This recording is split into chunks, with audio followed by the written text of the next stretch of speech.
कि छोड़ सतगुरु रामपाल जी परमेश्वर जी की जय हो।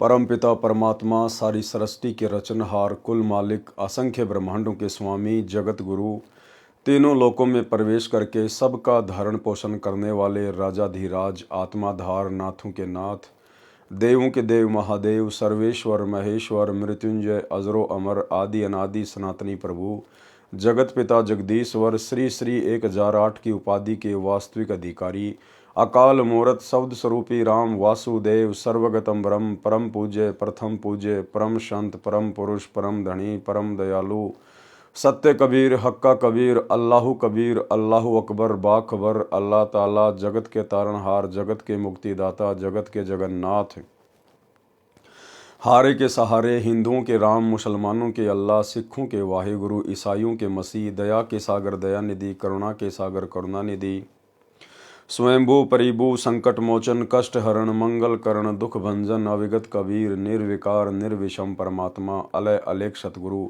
आदि अनादि सतगुरु, असली मर्यादा पुरुषोत्तम, असली राम, असली कृष्ण, असली घनश्याम, असली मुरारी, राजाओं के राजा, महाराजाओं के महाराजा, शहंशाहों के शहंशाह, सम्राटों के सम्राट, भगवानों के भगवान, अल्लाहों के अल्लाह, प्रभुओं के प्रभु, मसीहाओं के मसीह, सच्चे वाहिगुरु, बाबाओं के बाबा, पीरों के पीर, सेठों के सेठ, जगत सेठ, सावड़सा सेठ,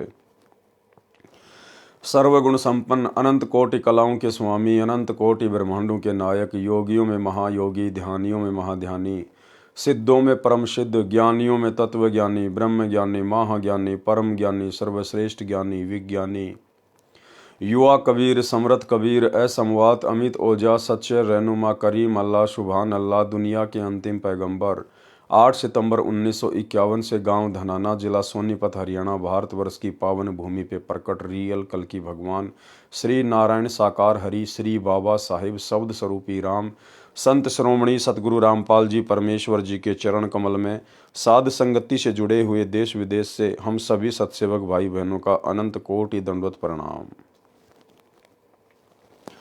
सत्साई भाई और बहनों, दया पूज्य गुरुदेव भगवान की, सतगुरु रामपाल जी परमेश्वर जी की, जिनके शुभ आशीर्वाद से, विशेष वीआईपी आशीर्वाद से आप और हम सभी साध संगति से जुड़े हुए सत्सेवक भाई बहन गुरुदेव भगवान के तत्व ज्ञान को आधार बनाकर उन्हीं के आशीर्वाद से दृढ़ता के साथ भक्ति मार्ग पर अपनी आत्मा के कल्याणार्थ हेतु निरंतर आगे बढ़ रहे हैं। भाई और बहनों, साध संगतियों के माध्यम से आप और हमें जो गूढ़ जानकारियां भक्ति मार्ग के विषय में प्राप्त हो रही हैं, ये गुरुदेव भगवान की आप और हमारे ऊपर एक विशेष असीम रजा है। इस रजा को, ज्ञान को आधार बनाकर साध संगति से जुड़े रहकर गुरु को परमेश्वर मानकर हम इसी प्रकार से बना कर रखें। तो भाई और बहनों, कबीर सागर के सरलार्थ के ऊपर वीडियो बनाने की श्रृंखला जारी है। इसी श्रृंखला में आज हमारा ये 37वें नंबर का वीडियो है। प्रत्येक वीडियो में गुरुदेव भगवान के आशीर्वाद से हमें बहुत कुछ सीखने को मिलता है। और भाई और बहनों, आने वाले समय में यही साध संगति की वीडियो जो आज गुरुदेव भगवान की पवित्र पुस्तकों के ऊपर बन रहे हैं, आने वाले समय में सभी टीवी चैनलों पर चला करेंगे। गुरुदेव भगवान के आशीर्वाद से जब ये सभी टीवी चैनल वाले गुरुदेव भगवान के आगे करबद्ध होकर प्रार्थना करेंगे कि हे गुरुदेव, हमें भी आपके कुछ सत्संग दे दीजिए, हे गुरुदेव, हमें भी अपने टीवी चैनलों पर चलाने के लिए कुछ दे दीजिए, उस समय गुरुदेव भगवान यही साध संगति के वीडियो भगत समाज को दृढ़ता प्रदान करवाने के लिए उन टीवी चैनल वालों को दिया करेंगे। गुरुदेव भगवान के प्रवचन तो चलेंगे ही चलेंगे, लेकिन साथ में समस्त शंकाओं के समाधान के लिए और गुरु को परमेश्वर के रूप में जानने और मानने के लिए ये साध संगति के वीडियो भी निरंतर टीवी चैनलों पर चला करेंगे। इसलिए गुरुदेव भगवान समय रहते अपनी गैर हाजिरी में अपने विशेष आशीर्वाद से इन वीडियोज़ को बनवा रहे हैं, ताकि वर्तमान में परमेश्वर की जो विशेष आत्मा होंगी, जिनको परमेश्वर ने सतलोक लेकर जाना होगा अपने रहते सहते, वे आत्माएं भी इन वीडियो को देखकर दृढ़ता प्रदान करें, गुरु को ही इष्ट मानकर अपनी हर आध्यात्मिक क्रिया करें और गुरुदेव भगवान के सतलोक गमन के पश्चात आने वाली आत्माएं हजारों वर्षों तक दृढ़ता के साथ भक्ति मार्ग पर लगे रहें। इसलिए परमेश्वर वर्तमान में ये विशेष रजा कर रही हैं। तो भाई और बहनों, अब हम आगे बढ़ते हैं। अध्याय भवतारण बोध का सारांश कबीर सागर का सरलार्थ, पेज नंबर 320। अध्याय भवतारण बोध का सारांश। कबीर सागर में 19वां अध्याय भवतारण बोध पेज नंबर 42 पर है। इस अध्याय में कोई भिन्न ज्ञान नहीं है। इसमें जो जानकारी है वह पहले अध्यायों की है। इसमें परमेश्वर कबीर जी ने धर्मदास के माध्यम से साधक समाज को समझाया है कि साधक को चाहिए कि भक्ति सच्चे मन से करे। क्या कह रहे हैं परमेश्वर? आप और हम सबको शिक्षा दे रहे हैं कि पूर्ण सतगुरु की प्राप्ति के बाद साधक को चाहिए कि भक्ति सच्चे मन से करे। सच्चे मन से भक्ति करने का मतलब है अपने मन में, अपनी नीयत में किसी भी प्रकार का कोई खोट ना रखे। किसी भी प्रकार का अपनी नीयत में किसी भी भाई बहन के प्रति कोई खोट ना रखे। अपने मन को भटकने ना दे, ना विषय वासनाओं में, ना किसी लोभ और लालच में, ना किसी स्वार्थ में। उसको कहते हैं भक्ति सच्चे मन से करे। इसको भाव भक्ति कहा है।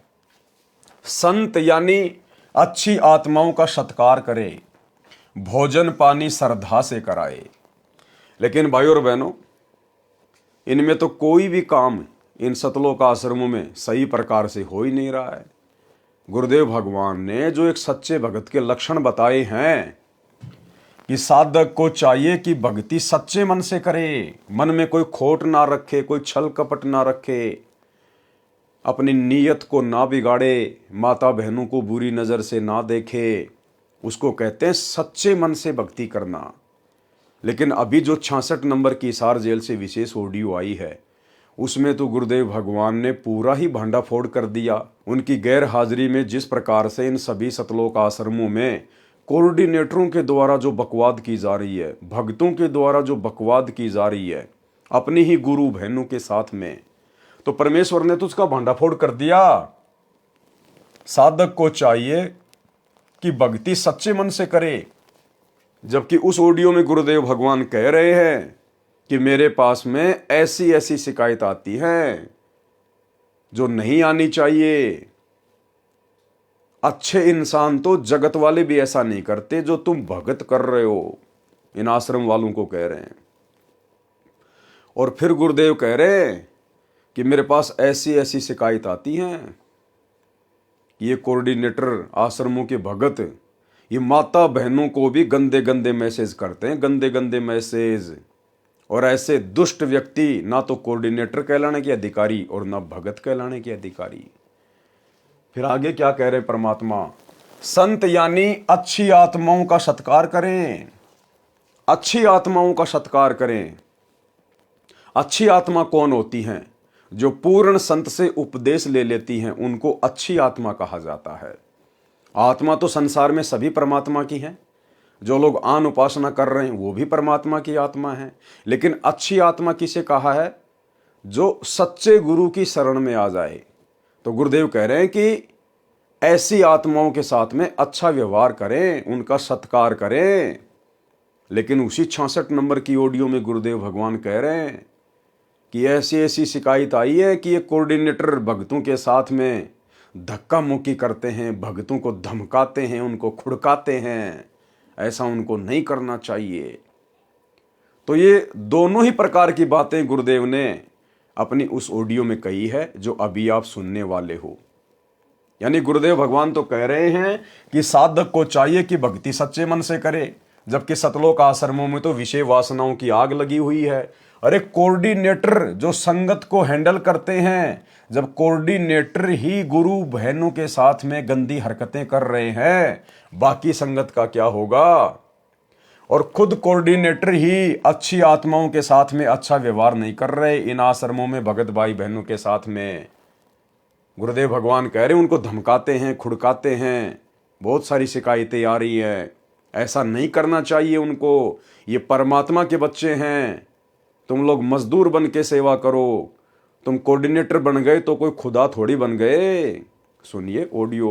विचार कर रहा हूं कि हम कौन है, कहां से आए। आपस में खेचातानी रखते हो अभी भी भगत हो गए। अच्छे इंसान तो जगत वाले भी ना करते ऐसा जैसे भगत कर रहे। अच्छे इंसान तो जगत वाले भी ना करते ऐसा जैसे भगत कर रहे। अच्छे इंसान तो जगत वाले भी ना करते ऐसा जैसे भगत कर रहे। किसी को छोटी सी सेवा दे देते, कोऑर्डिनेटर बना दिया, उन्होंने सोचा मैं खुदा बन गया।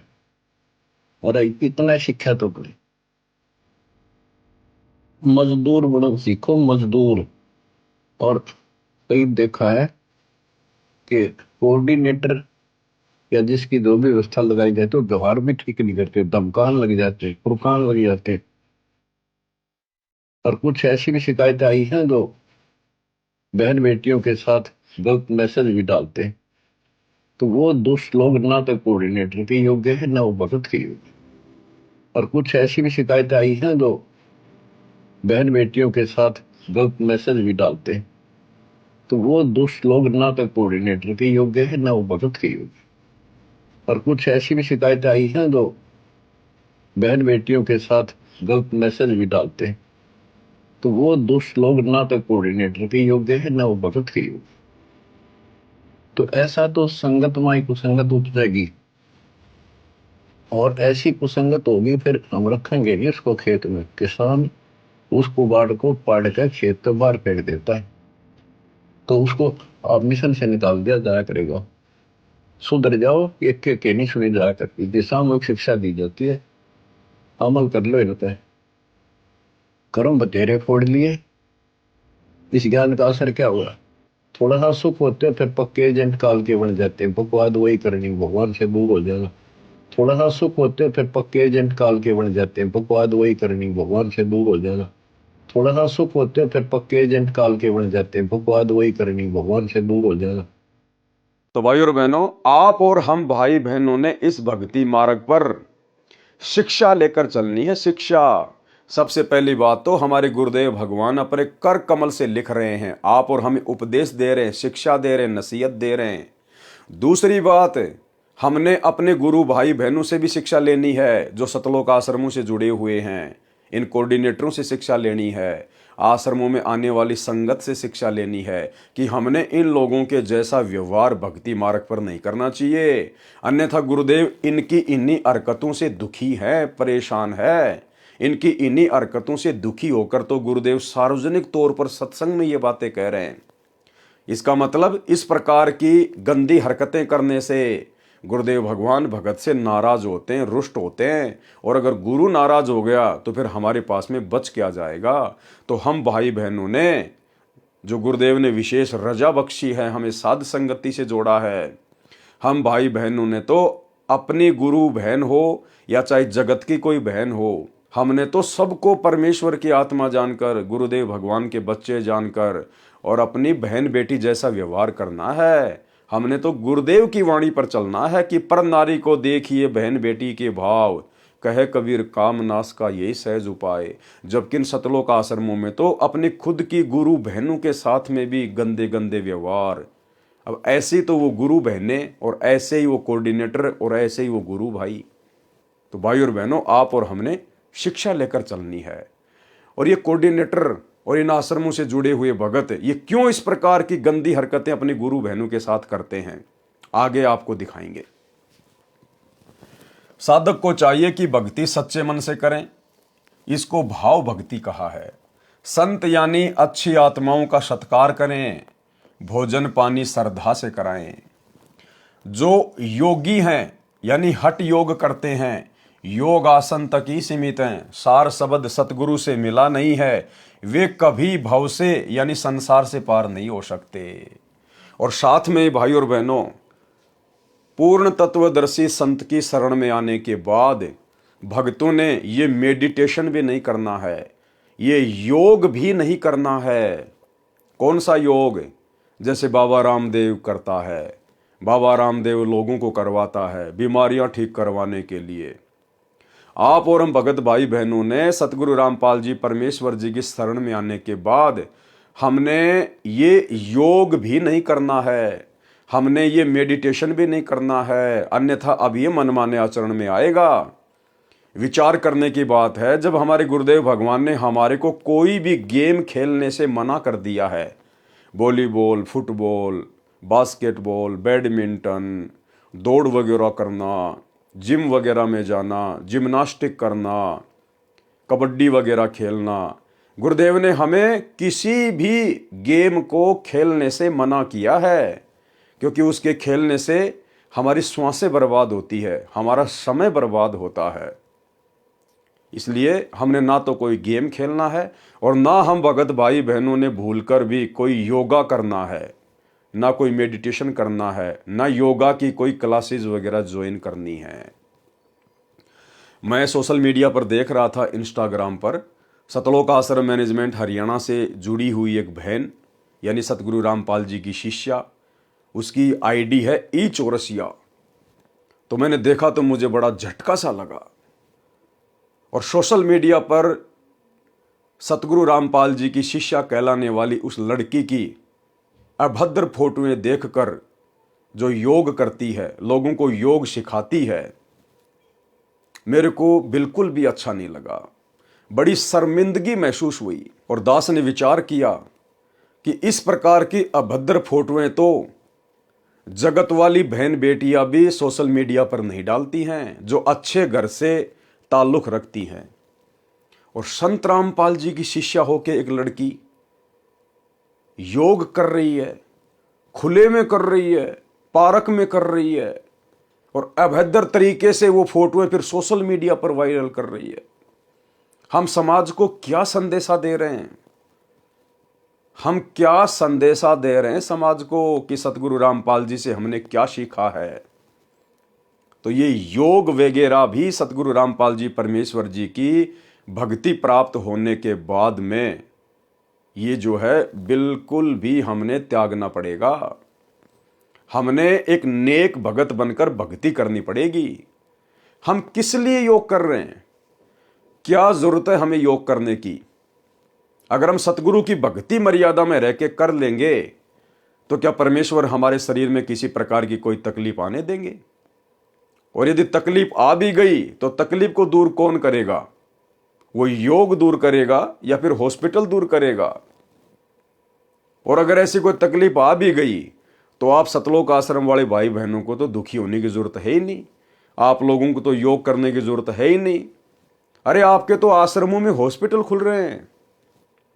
धनाना आश्रम में 10 एकड़ जमीन में हॉस्पिटल खुल रहा है। अगर आप लोग बीमार हो भी जाओ, कोई समस्या आ भी जाए, तो आप लोगों के तो आश्रम में 10 एकड़ जमीन में बहुत बड़ा हॉस्पिटल खुलने जा रहा है। आप तो वहां जाके एडमिट हो जाओ, आपका तो फ्री में इलाज होगा, क्योंकि आपसे तो कोई पैसा लिया नहीं जाएगा। तो आप लोगों को भला योग करने की जरूरत क्या है? तो भाई और बहनों, हमने शिक्षा लेनी है। दास आपको ये फोटो दिखा रहा है, ये है वो बहन जिसकी फेसबुक आईडी है ई चौरसिया। ई चौरसिया के नाम से इस बहन की फेसबुक आईडी है। और ये गरीबदास जी की फोटो है, पीछे सतगुरु रामपाल जी की फोटो है, ये स्वामी रामदेवानंद जी महाराज जी की फोटो है। और ये बहन सतलोक आश्रमों में जब समागम होते हैं, कबीर प्रकट दिवस, अवतरण दिवस, गरीबदास जी का बोध दिवस, दिव्य धर्म यज्ञ दिवस, उस समय ये बहन पाठ करती है। पाठ, ये पाठ पर बैठती है। ये बहन आपके सामने है, इसकी फोटो, ये पाठ कर रही है, इस पवित्र सदग्रंथ का पाठ कर रही है। और ऐसे पवित्र सदग्रंथ का पाठ करने वाला कितना पाक और पवित्र होना चाहिए। तो आप इस बहन को आश्रम में देखिए किस प्रकार से बैठी हुई है, बहुत ही सभ्य तरीके से। आश्रम में जाते हैं तो हम लोग भगत बन जाते हैं कि हमारे से बढ़कर कोई दास या दासी होगा ही नहीं, हमारे से बढ़कर सभ्य और शालीन कोई होगा ही नहीं। सर पर चुन्नी वगैरह डाल के, बढ़िया ढीले ढीले कपड़े पहन के, नीची नजरें करके हम एक नंबर के भगत बन जाते हैं जब हम आश्रमों में जाते हैं। तो यहां तो ये बहन पाठ कर रही है। और आगे जब मैंने इनकी इंस्टाग्राम आईडी पे देखा, ये देखिए ई चौरसिया। अब देखो ये बहन किस प्रकार से ये अभद्र कपड़े पहनकर, गुरुदेव भगवान ने ये टाइट कपड़े पहनने के लिए माता बहनों को बिल्कुल मना किया है। भगत भाई बहनों को भी टाइट कपड़े पहनने के लिए सबको मना किया है। अब ये बहन देखो सरेआम एक पार्क के अंदर जहां पर सैकड़ों की संख्या में लोग घूमने के लिए आते हैं, और ये किस प्रकार से टाइट कपड़े पहनकर और किस प्रकार से ये योग कर रही है। क्या जरूरी है योग करना? आप भक्ति मार्ग में हो, आप किसी बॉलीवुड की लाइन में नहीं हो, आप किसी फिल्म इंडस्ट्री से जुड़े हुए नहीं हो। समाज में कोई भी व्यक्ति इस बहन को देखेगा तो किस प्रकार से उसके मन में उल्टे उल्टे ख्याल आएंगे। हम क्यों किसी की नीयत को बिगड़ने का मौका दें? हम क्यों किसी के मन में हमारे प्रति उल्टे उल्टे गंदे गंदे विचार लाने का मौका दें? इसीलिए गुरुदेव भगवान ने हमें मना किया है कि जो सत्संगी माता बहनें हैं उन्होंने तो बाजू तक के ब्लाउज या अन्य कोई वस्त्र भी नहीं पहनने। अगर कोई ब्लाउज वगैरह पहनती है या जैसा भी है तो बिल्कुल कोहनी से नीचे तक की उनकी बाजू होनी चाहिए। माता बहनें कोई भी अगर ऊपर कपड़ा पहनती हैं तो उसकी जो बाजुएं हैं वो आपकी जो है वो कोहनी से नीचे तक होनी चाहिए और ढीली ढाली होनी चाहिए। और ये टाइटी वगैरह पहनना, जींस वगैरह पहनना, टाइट कपड़े पहनना गुरुदेव ने माता बहनों को बिल्कुल भी अलाउ नहीं किया है। इसी प्रकार भगत भाइयों को जींस वगैरह पहनना, टाइट कपड़े पहनना बिल्कुल भी अलाउ नहीं है। और ये बहन देखो किस प्रकार से टाइट कपड़े पहनकर, जैसे बॉलीवुड की जो ये एक्ट्रेस होती हैं, ये फिल्मों में टीवी सीरियल में जो लड़कियां काम करती हैं, जो अपना अंग प्रदर्शन करती हैं डायरेक्टर को लुभाने के लिए और अधिक काम प्राप्त करने के लिए, फिल्में प्राप्त करने के लिए, और सरेआम सतगुरु रामपाल जी की शिष्या होकर ये बहन एक पार्क में सार्वजनिक तौर पर किस प्रकार से अपना प्रदर्शन कर रही है। इसको तो बहुत अच्छा लग रहा होगा कि मैं एक योग टीचर हूं, मैं लोगों को योगा सिखाती हूं। अरे हमें गुरुदेव ने भक्ति सिखाई है। हमें गुरुदेव ने जो भक्ति सिखाई है हमने उसको मर्यादा में रह के करना है। ये अभद्र हरकतों में आता है, ये गंदी हरकतों में आता है। संत रामपाल जी की शिष्या होने के बावजूद आम सांसारिक माता बहनें जो गुरुदेव के ज्ञान से अपरिचित हैं वो जो मर्जी करें, हमें उनसे कोई लेना देना नहीं है। लेकिन जब हमारी खुद की माता बहनें इस प्रकार की हरकतें करती हुई नजर आती हैं और फिर सोशल मीडिया पर उन फोटो को वायरल करती है तो भाई हमारा सर शर्म के मारे नीचे झुक जाता है। तो हम जो साथ संगति से जुड़े हुए भाई बहन है ना, आप और हमने भूलकर भी ये योग वगैरह नहीं करने हैं। हमने अपने गुरुदेव की भक्ति पर विश्वास करना है। परमेश्वर हमें ऐसी कोई बीमारी लगने नहीं देंगे, हमें ऐसी कोई तकलीफ परमात्मा आने नहीं देगा यदि मर्यादा में रह के भक्ति करेंगे तो ये देखिए किस प्रकार की बेहुदी और घटिया हरकतें संत रामपाल जी की शिष्या होने के बाद क्या ज्ञान समझा इन्होंने। ये देखिए ई चौरसिया, ये इनकी दूसरी फोटो है। अब देखो भाई और बहनों, अब इस बहन के आगे पीछे से सैकड़ों लोग पार्क में घूमते हैं, आते हैं, कोई देख रहा है, कोई क्या बोल रहा होगा, कोई क्या कर रहा होगा। ये सार्वजनिक तौर पर इस प्रकार की हरकतें करना क्या जरूरी है? क्या शोभा देता है? अरे अगर योग भी आपको करना है, यदि आपको अपने गुरुदेव की आज्ञा का पालन नहीं करना है, आपने यदि भक्ति मर्यादा में रह के नहीं करनी है, आपको यदि विश्वास नहीं है भक्ति पर, तो अपने घर पर एक बंद कमरे में कर लीजिए जो भी आपने करना है।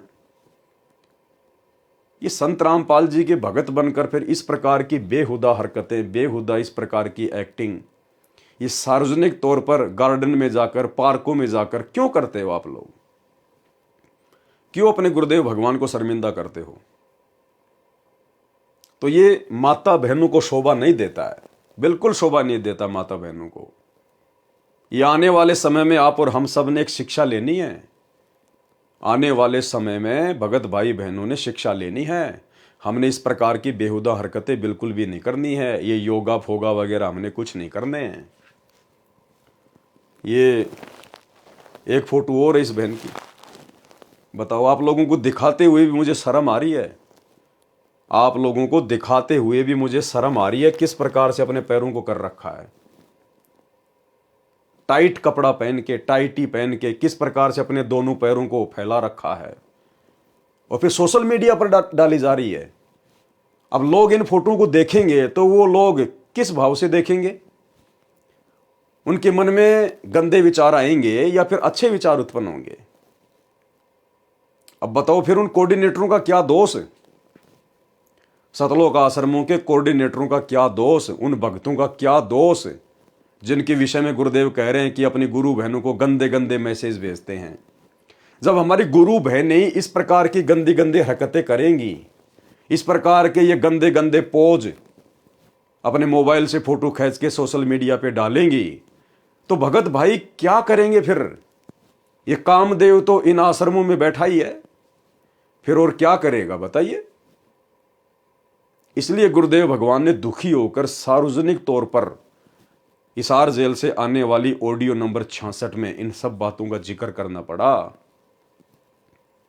कि अभी तो तुम भक्ति के निकट भी नहीं हो, अभी तो भक्ति के निकट भी नहीं हो, और अच्छे इंसान तो जगत वाले भी ऐसा नहीं करते जैसा तुम भगत कर रहे हो। एक अच्छे घराने की, इज्जतदार घराने की माता बहनें भी आपको इस प्रकार से ऐसे पोज में अपनी फोटोएं सार्वजनिक तौर पर सोशल मीडिया पर डालती हुई नजर नहीं आएंगी जो सतगुरु रामपाल जी की शिष्याएं कर रही हैं। क्या हासिल करना चाहती हैं ये माता बहनें? पब्लिसिटी की भूख है क्या? बॉलीवुड की कोई हीरोइन बनना है क्या?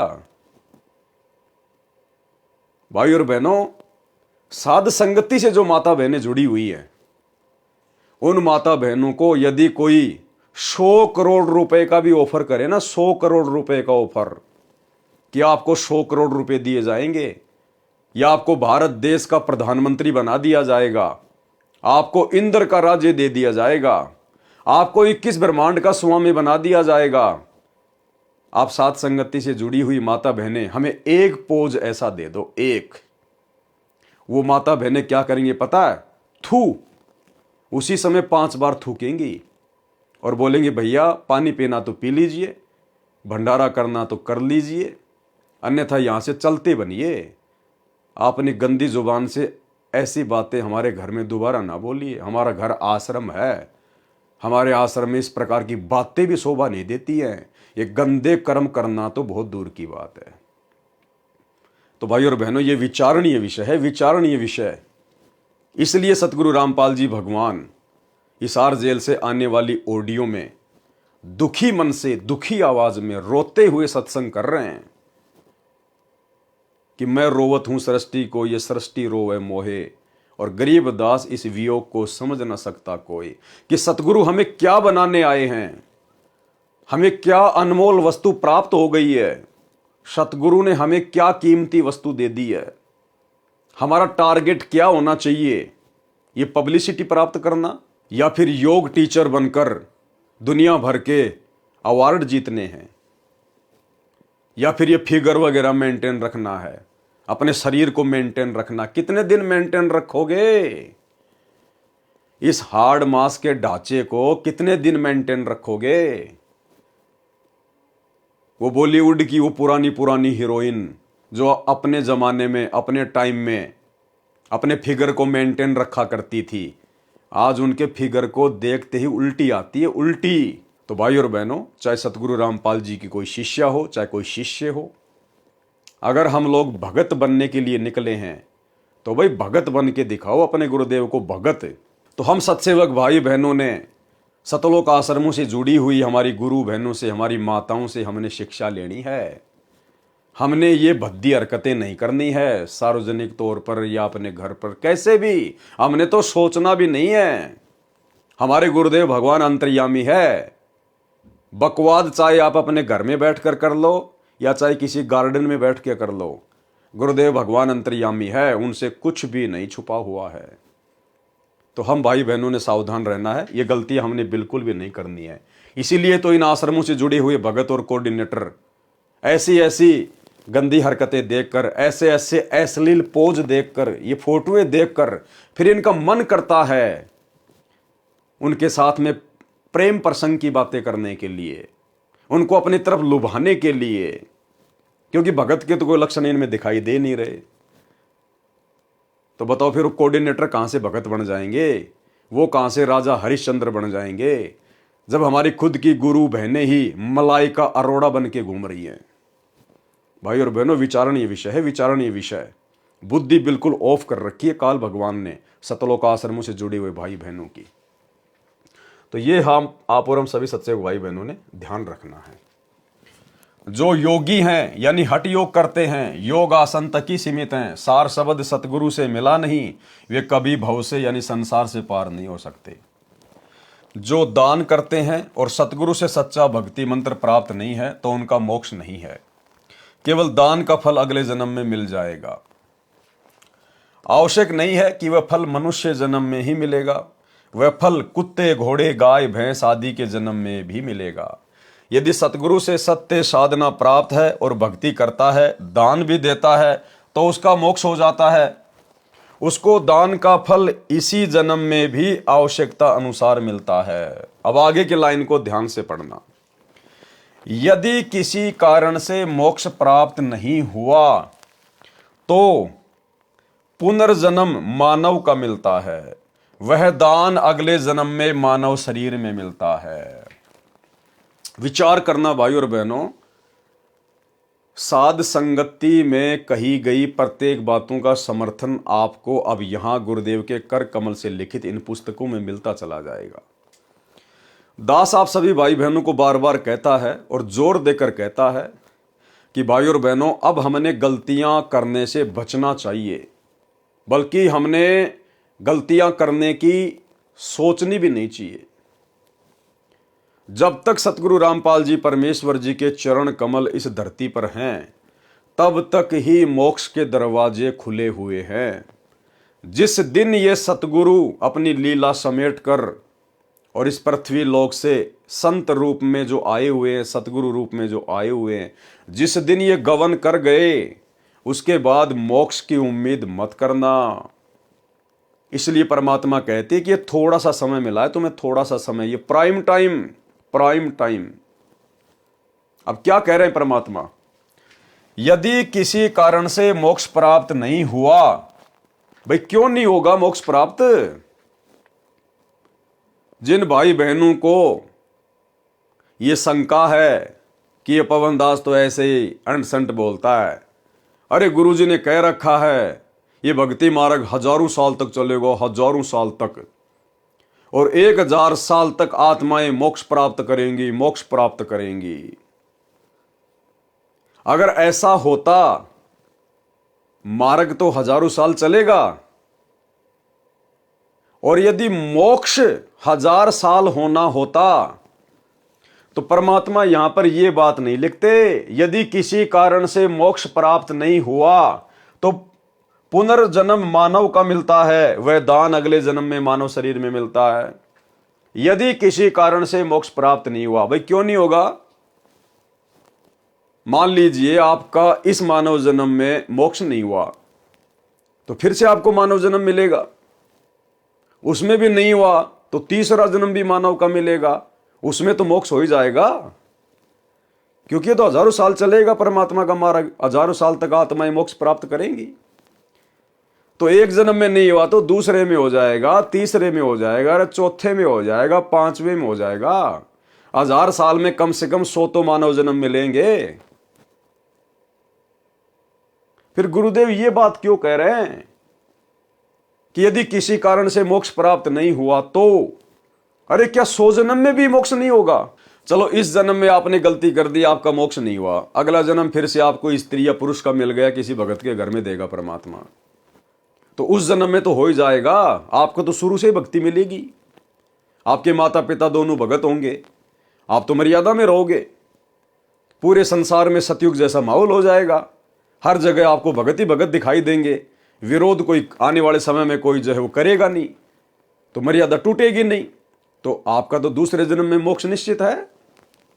और दूसरे में नहीं हुआ तो तीसरे में हो जाएगा, चौथे में हो जाएगा, 5वें में हो जाएगा। चलो बात बड़ी करते हैं, 25वें मानव जन्म में तो मोक्ष हो ही जाएगा। और जबकि ये तो सैकड़ों मानव जन्म मिलेंगे हमारे को, 1000 साल में तो सैकड़ों मानव जन्म। फिर गुरुदेव ये क्यों कह रहे हैं यदि किसी कारण से मोक्ष प्राप्त नहीं हुआ तो? ये इसलिए कह रहे हैं परमात्मा कि सतगुरु के रहते सहते ही मोक्ष के दरवाजे खुलते हैं, और जिस दिन ये सतगुरु धरती से चला जाएगा उसके बाद में मोक्ष नहीं है। एक छोटा सा वीडियो गुरुदेव भगवान का, गुरुदेव ने स्पष्ट कह दिया कि ये भक्ति मार्ग इस दास से पहले नहीं था और इस दास के जाने के बाद ये समाप्त हो जाएगा। भाई गुरुजी के जाने के बाद में समाप्त कहां से हो जाएगा? ये तो हजारों साल चलेगा ना, तो समाप्त कैसे हो जाएगा? ये तो हजारों साल चलेगा। फिर क्यों कह रहे हैं गुरुदेव कि इस दास के जाने के बाद समाप्त हो जाएगा और इस दास से पहले ये भक्ति मार्ग नहीं था और इस दास के जाने के बाद ये भक्ति मार्ग समाप्त हो जाएगा, यानी मोक्ष के दरवाजे बंद हो जाएंगे। जब तक धरती पर सतगुरु है तब तक ही आप जी मोक्ष प्राप्त कर सकते हैं। सतगुरु के जाने के बाद मोक्ष प्राप्ति की उम्मीद मत करना। फिर कोई यहां मर्यादा में रहने वाला नहीं है, फिर किसी को सतगुरु का कोई भय नहीं होगा। आज मात्र 10 साल के लिए सतगुरु जेल में जाके बैठे, मात्र 10 साल के लिए 20 साल तक ज्ञान दिया और परीक्षा लेने के लिए मात्र 10 साल से जेल में बैठे हैं। ना जाने कितनी सैकड़ों मर्यादा तोड़ दी गई है, बड़ी बड़ी गलतियां कर दी गई है बड़े बड़े भक्तों के द्वारा। स्टेडियम बनाना, हॉस्पिटल बनाना, गुंडों का समर्थन करना, 5-5 लाख रुपया राजपूत करनी सेना को चंदे के रूप में देना, आरक्षणों में भक्तों को बैठाना, बिरानी आग में झोंक देना, करोड़ों रुपया चंदे के रूप में जाट आरक्षण में देना,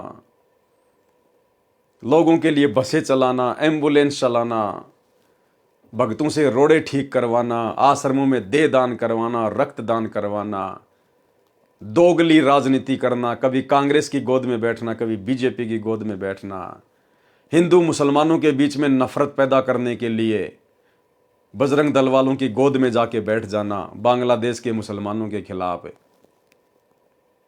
दुनिया भर के कुकर्म, दुनिया भर के उल्टे काम सतगुरु के धरती पर रहते सहते, तो सतगुरु के सतलोक जाने के बाद क्या होगा?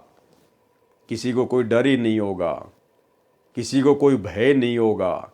इसलिए तो गुरुदेव कहते हैं यदि मेरे रहते सहते पार नहीं हुए तो आगे कैसे पार हो जाओगे? ये शब्द है सतगुरु के, शब्द सैन सतगुरु की पहचान है, पावे अटल सुहाग रे। कि यदि मेरे रहते सहते पार नहीं हुए तो आगे कौन से पार हो जाओगे? फिर तो तुम्हारे ऊपर कोई अंकुश ही नहीं रहेगा, तुम्हारे को कोई डर ही नहीं रहेगा। सुनिए सत्संग। मात पिता मिल जावेंगे, मात पिता मिल जावेंगे, 1,84 माही, ये सतगुरु सेवा और ये भक्ति भाई फेर मिलन की नाही। इससे पहले नहीं थी यह भक्ति और इस दास के बाद यह भक्ति समाप्त हो जाएगी। अब तो चलेगी कुछ वर्षों तक। इससे पहले नहीं थी यह भक्ति और इस दास के बाद यह भक्ति समाप्त हो जाएगी। अब तो चलेगी कुछ वर्षों तक। इससे पहले नहीं थी यह भक्ति और इस दास के बाद यह भक्ति समाप्त हो जाएगी। अब तो चलेगी कुछ वर्षों तक। फिर कलयुग तो बहुत लंबा चौड़ा विशेष है, उसमें यह नहीं रहेगी लास्ट में। तो आ गई होगी आपकी बात समझ में क्यों सतगुरु इतना जोर लगाकर कह रहा है कि अगर तुम अब भी पार नहीं होगे मेरे रहते सहते तो मेरे जाने के बाद में कौन से पार हो जाओगे। इसलिए गुरुदेव भगवान ने कहा है कि ये भक्ति, ये मोक्ष वाली भक्ति ना तो आज से पहले थी और मेरे जाने के बाद ये समाप्त हो जाएगी। जिस दिन गुरुजी के पावन चरण कमल धरती से उठ गए संत रूप में, उसके बाद मोक्ष की उम्मीद मत करना।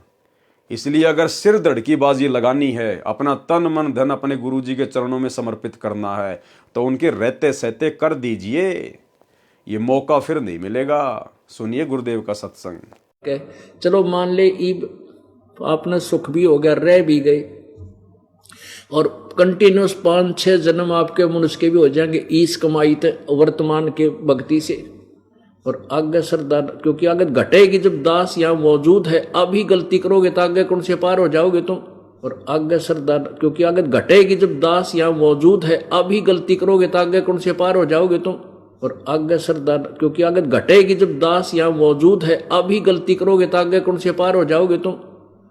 अब तो हर तरह से मर्यादा आपको समझाता हूं, ये बताता हूं ये गलती मत करो, तुम्हें फाउल पॉइंट बताता हूं कि ये गलत, ये पॉइंट फाउल है, तेरा नाम खंड हो गया। तो अब भी गुजर रह जाओगे तो फिर आगे कैसे पार होगे तुम। तो अब भी गुजर रह जाओगे तो फिर आगे कैसे पार होगे तुम। तो अब भी गुजर रह जाओगे तो फिर आगे कैसे पार होगे तुम। जब ये दास चला जाएगा सतलोक, फिर तुम पर अंकुश नहीं रहेगा, ज्ञान तो रहेगा, लेकिन कुछ ऐसी मर्यादा बन जाएंगी जो पुण्यात्मा बचपन से ही भक्ति अपने बच्चों को रंग में रंग देंगे, वो आने वाले समय में इतना जल्दी नहीं बिगड़ेंगे। और जो वर्तमान में बिगड़ जाएगा तो आगे गलती हुई पड़ी है उस्ताद।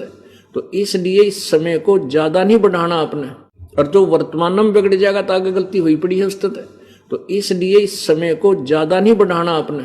और जो वर्तमान में बिगड़ जाएगा तो आगे गलती हुई पड़ी है उस्ताद। तो इसलिए इस समय को ज्यादा नहीं बढ़ाना आपने। तो भाई और बहनों, समझ में आ रहा होगा आपके।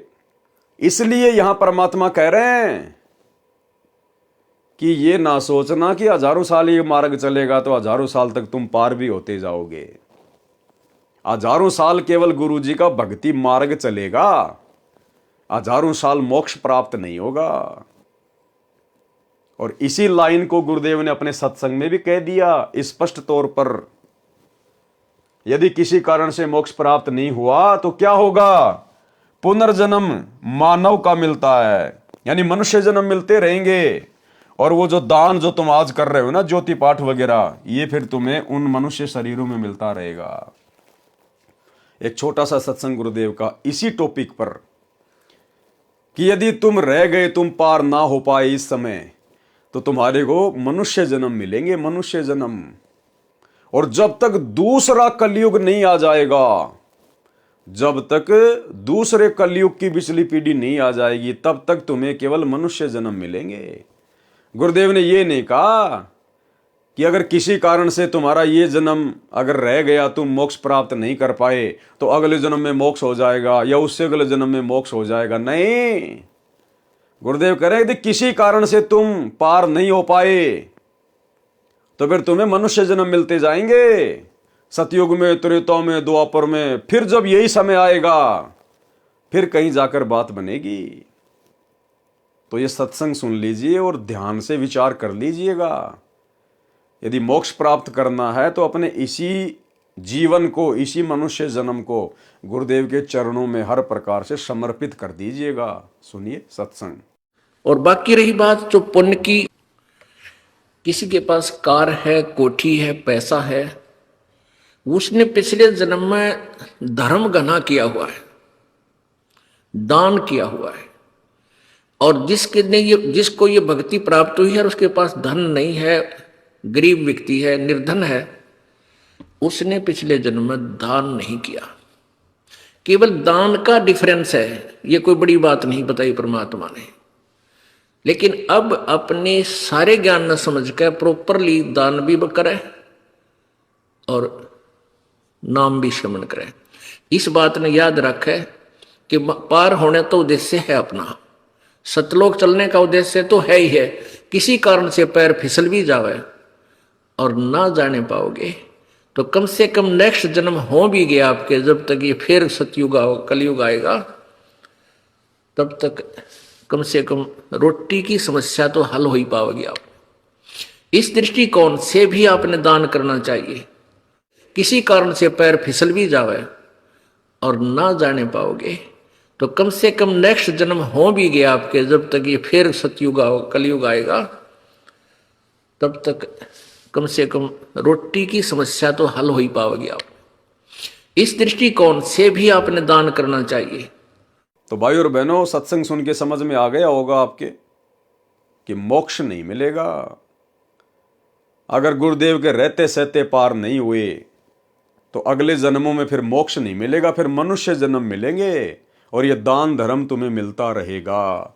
ये मोक्ष का नंबर तो फिर दोबारा से कलयुग की पिछली पीढ़ी में आएगा। इसलिए अगर बात समझ में आई है तो भाई साथ संगति से जुड़ जाओ।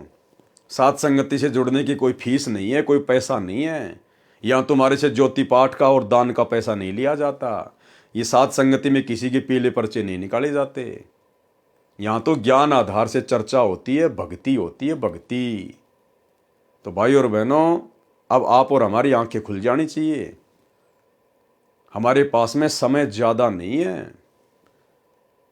जिस दिन ये परमात्मा अपनी लीला समेट के यहां से चले जाएंगे, उसके बाद मोक्ष की उम्मीद मत करना। यदि किसी कारण से मोक्ष प्राप्त नहीं हुआ तो पुनर्जन्म मानव का मिलता है, वह दान अगले जन्म में मानव शरीर में मिलता है। तीर्थ के ऊपर जाकर स्नान करने का क्या लाभ हानि है वह बताया है। पाठक जन ध्यान दें कि कबीर सागर में काल प्रेरित कबीर पंथियों ने अपनी बुद्धि अनुसार वाणी मिलाई तथा काटी है। इस अध्याय में पेज 43 पर लिखी वाणियों का अर्थ है कि जो तीर्थ पर स्नान करने जाते हैं उनको सुंदर शरीर मिलता है। ये नकली कबीर पंथियों ने अपनी तरफ से लिखा है। तीर्थ पर जाने से कोई सुंदर शरीर नहीं मिलता, कोई धन की प्राप्ति नहीं होती। ये नकलियों ने काल प्रेरणा से जीव आत्माओं को भक्ति से भटकाने के लिए मिलावट की है। वो मिलावट बता रहे हैं गुरुदेव कि जो तीर्थ पर स्नान करने जाते हैं उनको सुंदर शरीर मिलता है, ऊंचे कुल में ब्राह्मण क्षत्रिय के घर में जन्म होता है। यह बिल्कुल गलत है। जैसा कि आप जी को पहले बताया है कि परमेश्वर कबीर जी ने अपनी महिमा का तथा भक्ति का यथार्थ ज्ञान संत गरीबदास जी गांव छुडानी जिला झज्जर हरियाणा प्रांत वाले को दिया है। उनका ज्ञान योग दिव्य दृष्टि खोल दी थी। तब संत गरीबदास जी ने यथार्थ ज्ञान लिखाया है। तीर्थ पर जाने वालों को क्या मिलता है। गरीब तीर्थ बाट चले जो प्राणी, सो तो जन्म जन्म उर्झाणी। वो तो जन्म जन्मांतरों तक इसी प्रकार से उलझ पुलझ रहेंगे, उनका मोक्ष नहीं हो पाएगा जो तीर्थों पर जाते हैं। क्यों? जहां तीर्थ पर कर है दानम, जो तीर्थों पर जाकर दान धर्म करते हैं, ता पर जीव मरत हैं अरबानम। अरबों जीवों की हत्या होती है वहां पर। आप जी सैकड़ों किलोमीटर जाते हो तीर्थों की यात्रा के लिए, कोई पैदल जाता है, कोई बस से, कोई ट्रेन से, कोई अपनी पर्सनल गाड़ी से। उस तीर्थ पर जाने का मान लीजिए एक फल मिलता है, और आपने उस तीर्थ पर जाते और आते समय कितने अरबों जीवों की हत्या कर दी आपने, अरबों जीवों की। और तीर्थ में नहाते समय कितने सूक्ष्म जीव आपने मार दिए वहां पर। तो कहते हैं वो तो जन्म जन्मांतरों तक उलझा रहेगा काल की भूल भुलैया में। गोते गोते पड़ी है भारम, गंगा जमुना गए केदारम। भावार्थ, जो श्रद्धालु तीर्थ स्थान के लिए जाता था वह पैदल जाता था। वर्तमान में गाड़ी से, मोटरसाइकिल से जाते हैं। रास्ते में जितने जीव यात्रा में मरते हैं वे तीर्थ यात्री के पाप कर्मों में लिखे जाते हैं। तीर्थ के अंदर जल में स्नान करने से कोई लाभ नहीं होता। यदि वहां दान करते हैं, वह दान कहीं कर लो, उसका फल अवश्य मिलता है, चाहे पशु पक्षी के जीवन में मिले। तीर्थ पर जाकर किए दान के साथ अरबों जीव मरने का पाप भी साथ लिपट गया। अब आप विचार करें कि तीर्थ स्नानार्थ जाने वालों को क्या लाभ या हानि होती है। गीता अध्याय 17 श्लोक 22 में कहा है कि कुपात्र को दिया दान लाभ के स्थान पर हानि करता है। कबीर परमेश्वर जी ने कहा है कि कबीर गुरु बिन माला फेरते, गुरु बिन देते दान, गुरु बिन दोनों निष्फल है, पूछो वेद पुराण। यानी दान केवल सुपात्र को दिया जाता है। ज्योति पाठ का पैसा केवल सुपात्र को दिया जाता है, और सुपात्र पूरी सृष्टि में केवल सतगुरु रामपाल जी हैं। इसके अलावा सब कुपात्र हैं, कुपात्र। और कुपात्र को दान धर्म का पैसा नहीं दिया जाता, ज्योति पाठ का पैसा नहीं दिया जाता है। और इन आश्रमों में जाकर आप भाई बहनों ने गुरुदेव के बेटा बेटियों को, इन कोऑर्डिनेटरों को, आश्रम संचालकों को, क्योंकि आपका दान बाद में इन्हीं के हाथों में तो जाता है, आप तो दान पेटी में डाल देते हो, लेकिन फिर वो पैसा जाता किसके हाथ में है? गुरुदेव के परिवार के हाथ में, कोऑर्डिनेटरों के हाथ में, आश्रम संचालकों के हाथ में। और आपके दान का फिर आप ही की आंखों के सामने सरेआम दुरुपयोग किया जा रहा है, क्योंकि ये कुपात्र है, ये काल प्रेरित हैं। काल इनसे आपके दान का दुरुपयोग ही करवाएगा। और आपका दान फिर कहां कहां लगाया जा रहा है? 10 एकड़ जमीन में हॉस्पिटल बनाया जा रहा है। क्या आवश्यकता है आश्रम में हॉस्पिटल बनाने की? अगर आप लोगों को बीमार होने का इतना डर है तो दुनिया भर के हॉस्पिटल है, कहीं भी अपना इलाज करवा लो। आश्रम में हॉस्पिटल खोल के भक्तों का करोड़ों रुपया बर्बाद करवाने की क्या जरूरत है? मात्र धनाना गांव में अपना आश्रम चलाने के लिए कि गांव वाले हमारा विरोध ना करें, धनाना गांव के बच्चों के लिए 1 करोड़ रुपए की लागत का बैडमिंटन का स्टेडियम बना दिया गया, जबकि गुरुदेव तो ताश खेलने के लिए भी मना करते हैं, सहयोग के लिए भी मना करते हैं। आपकी आंखों के सामने ये कुपात्र आपके दान धर्म का, ज्योति पाठ के पैसों का नाजायज प्रयोग कर रहे हैं। गुंडों की सीबीआई जांच के लिए 5 लाख रुपए दे दिए गए राजपूत करणी सेना को राजस्थान के अजमेर की रैली में। जाट आरक्षण में 2-3% आरक्षण के लिए सरकार के साथ में हरियाणा के जाट लड़ाई कर रहे थे। अरे हमने बिरानी आग में जाकर कूदने की क्या आवश्यकता थी भाई? हम भगत हैं, हमने तो सतलोक में चाहिए आरक्षण, सतलोक में। और सतलोक में आरक्षण प्राप्त करने के लिए, जगह प्राप्त करने के लिए हमने धरने देने की जरूरत नहीं है, रैलियां निकालने की जरूरत नहीं है। हमारा बाप जगत सेठ है सतगुरु रामपाल जी, उसके पास कोई कमी नहीं है, कितना ही प्रतिशत आरक्षण ले लो। लेकिन उन जाटों के कहने पर और सतलोक आश्रम मैनेजमेंट हरियाणा ने, इन कोऑर्डिनेटरों ने लाखों की संख्या में भक्तों पर जाट आरक्षण में धरनों पर बैठा दिया। और कभी 11 लाख, कभी 5 लाख रुपए जाट आरक्षण संघर्ष समिति वालों को चंदे के रूप में दिए जा रहे हैं। अब वो जाट क्या करेंगे? वो हुक्का पाड़, वो नशेड़ी, वो राजनीति करने वाले लोग क्या करेंगे आपके दान धर्म का? इसलिए परमात्मा मना करते हैं कि कुपात्र को दान नहीं करना चाहिए, कुपात्र को दान नहीं करना चाहिए।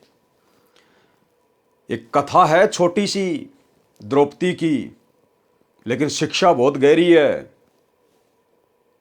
परमात्मा ने बताया कि जब द्रौपदी अपने पिता राजा द्रुपद के घर पर थी, जब वो अनमैरिड थी, वो जनाना घाट पर अपनी सहेलियों के साथ में नहाने के लिए जाया करती थी। पूर्ण परमेश्वर को पता था, क्योंकि द्रौपदी किसी जन्म में उनकी आत्मा थी, उनकी शरण में थी। मालिक को पता था कि इस प्यारी आत्मा की शादी होने के बाद में इसके जीवन में एक ऐसी घटना घटेगी, इसको बेइज्जत किया जाएगा, इसको भरी सभा में नंगा किया जाएगा, चीरहरण होगा। इसलिए परमेश्वर ने पहले ही उससे दान लेना चाहा कपड़े का। और जब द्रौपदी अपनी सहेलियों के साथ में नहाने गई तो द्रौपदी ने देखा कि एक अंधा महात्मा और उस पानी में नहा रहा है, नदी में। द्रौपदी जब नहाकर वापस आई तब भी देखा कि महात्मा तो अभी भी वहीं खड़ा है और हाथ मार रहा है यूं हाथ। कौन था वो महात्मा? कबीर परमेश्वर सतगुरु रामपाल जी। यही परमात्मा अपनी आत्माओं के लिए 100 छल छिद्र करते हैं। 100 छल छिद्र मैं करूं अपने जन के काज। द्रौपदी ने ध्यान से देखा तो पता चला कि महात्मा जी तो नंगा है। नहाते समय इसका जो वस्त्र है वो पानी में बह गया और ये तो शर्म के मारे बाहर नहीं आ रहा।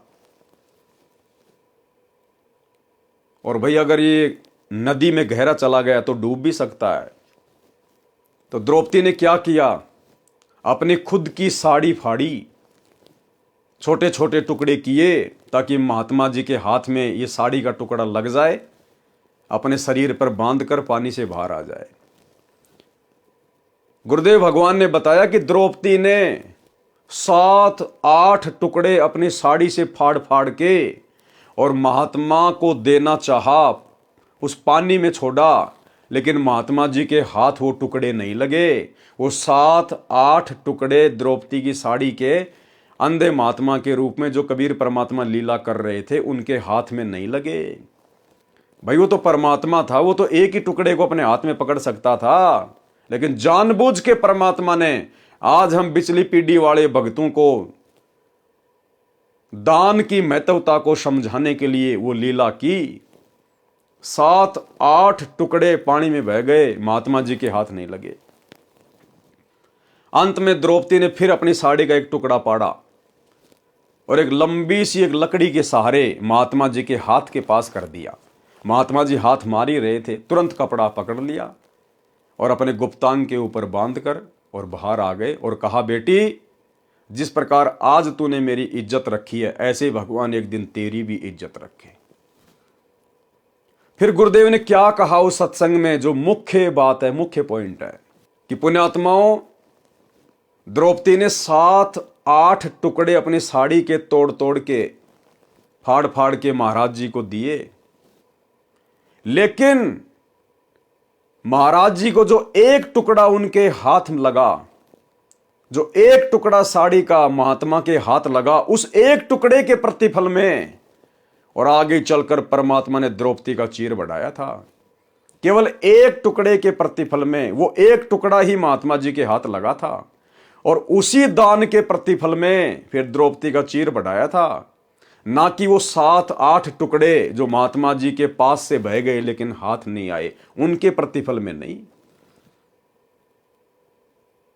अरे द्रौपदी ने तो 7-8 टुकड़े भी अपनी साड़ी से फाड़ के फेंके थे, वो भी तो दान ही किया था द्रौपदी ने।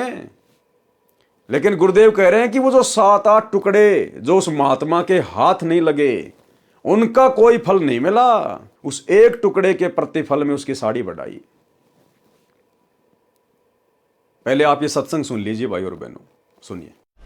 धर्म बिना धापे नहीं ये प्राणी प्रपंच, आस बिरानी क्यों करत न दिया हो तो संच। यदि पहले दान किया तो आज मिलेगा, अन्यथा चाहे सिर पटक ले, चाहे कितने किसी प्रकार की तू अन्य साधना कर ले। हाँ, ये मान लीजिए तेरे भाग्य में नहीं है, पूर्व में दान नहीं कर पाया, तो अब आपको तरीका बताया जा रहा है, ऐसे कीजिए। प्रमाण है कि जैसे द्रौपदी ने उसी जन्म में एक अंधे महात्मा को एक बिल्हाता अर्थात 8-9 इंच का एक कपड़ा लंगोट टाइप, कोपीन टाइप बनाकर पाड़ कर दिया था। यानी वैसे तो उसने लगभग सारी साड़ी पाड़ कर डाल दी थी नदी में। अंधा महात्मा था, हाथ नहीं लग गया, वह एक लकड़ी का लपेट कर उसके हाथ का लगा दिया। अर्थात उस इतने के कपड़े का दान का इसी जन्म में भी परमात्मा ने उसको लाभ दे दिया। यानी वैसे तो उसने लगभग सारी साड़ी पाड़ कर डाल दी थी नदी में। अंधा महात्मा था, हाथ नहीं लग गया, वह एक लकड़ी का लपेट कर उसके हाथ का लगा दिया। अर्थात उस इतने के कपड़े का दान का इसी जन्म में भी परमात्मा ने उसको लाभ दे दिया, क्योंकि वो सुपात्र को दान किया गया था। वो परमात्मा कहता है कि जो जन मेरी शरण है ताका हूं मैं दास, गेल गेल ला गया फिरूं जब तक धरती आकाश। तो भाई और बहनों, सत्संग आपने सुन लिया। केवल उस एक साड़ी के टुकड़े के प्रतिफल में ही परमात्मा ने द्रौपदी का चीर बढ़ाया। बाकी जो 7-8 साड़ी के टुकड़े थे जो महात्मा जी के हाथ नहीं लगे, उनके प्रतिफल में नहीं।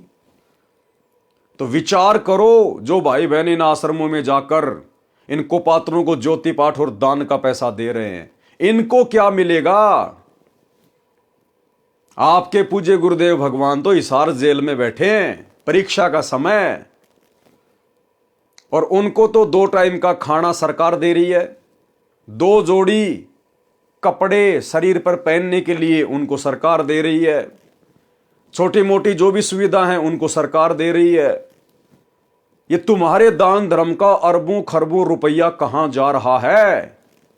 तुम्हारे गुरु के तो तुम्हारा 1 रुपया भी हाथ नहीं लग रहा, क्योंकि तुमने तो इन कुपात्रों को दिया है सारा का सारा दान धर्म, अपने गुरु को तो दिया ही नहीं। तुम्हारे गुरु के हाथ तो तुम्हारा दान लगा ही नहीं।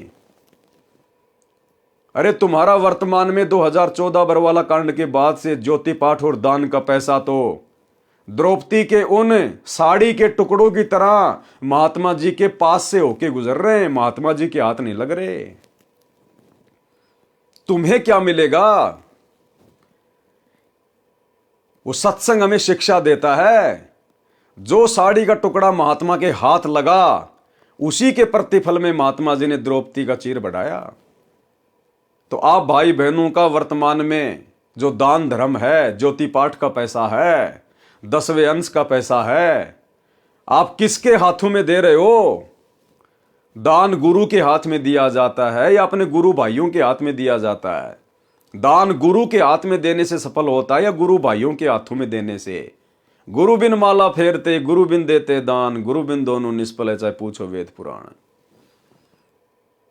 चलो आपने दे दिया, उसके बाद कम से कम ये तो देखो अब तुम्हारे दान का क्या किया जा रहा है, दुरुपयोग। तुम्हारी आंखों के सामने उसी आश्रम में हॉस्पिटल बनाया जा रहा है, तुम्हारी आंखों के सामने उसी धनाना गांव में 1 करोड़ रुपए का बैडमिंटन का स्टेडियम बना दिया गया, तुम्हारे गुरुदेव की मर्यादाओं की धज्जियां उड़ा दी गई। कौन उड़वा रहा है? तुम लोग। ये दान धर्म का पैसा देके इनको पात्रों को तुम लोग अपने गुरुजी की मर्यादाओं की धज्जियां उड़ा रहे हो। अगर तुम इनको पात्रों का सहयोग ना करो आर्थिक रूप से या शारीरिक रूप से, तो ये बकवाद कहां से करेंगे? गुरुदेव के परिवार को, इन कोऑर्डिनेटरों को बकवाद करने के लिए सहयोग कौन कर रहा है? संगत। राजनीति की जा रही है आप लोगों के सहयोग से। राजनेताओं की रैलियों में कौन जाता है एक पीले पर्चे का आदेश सुनकर?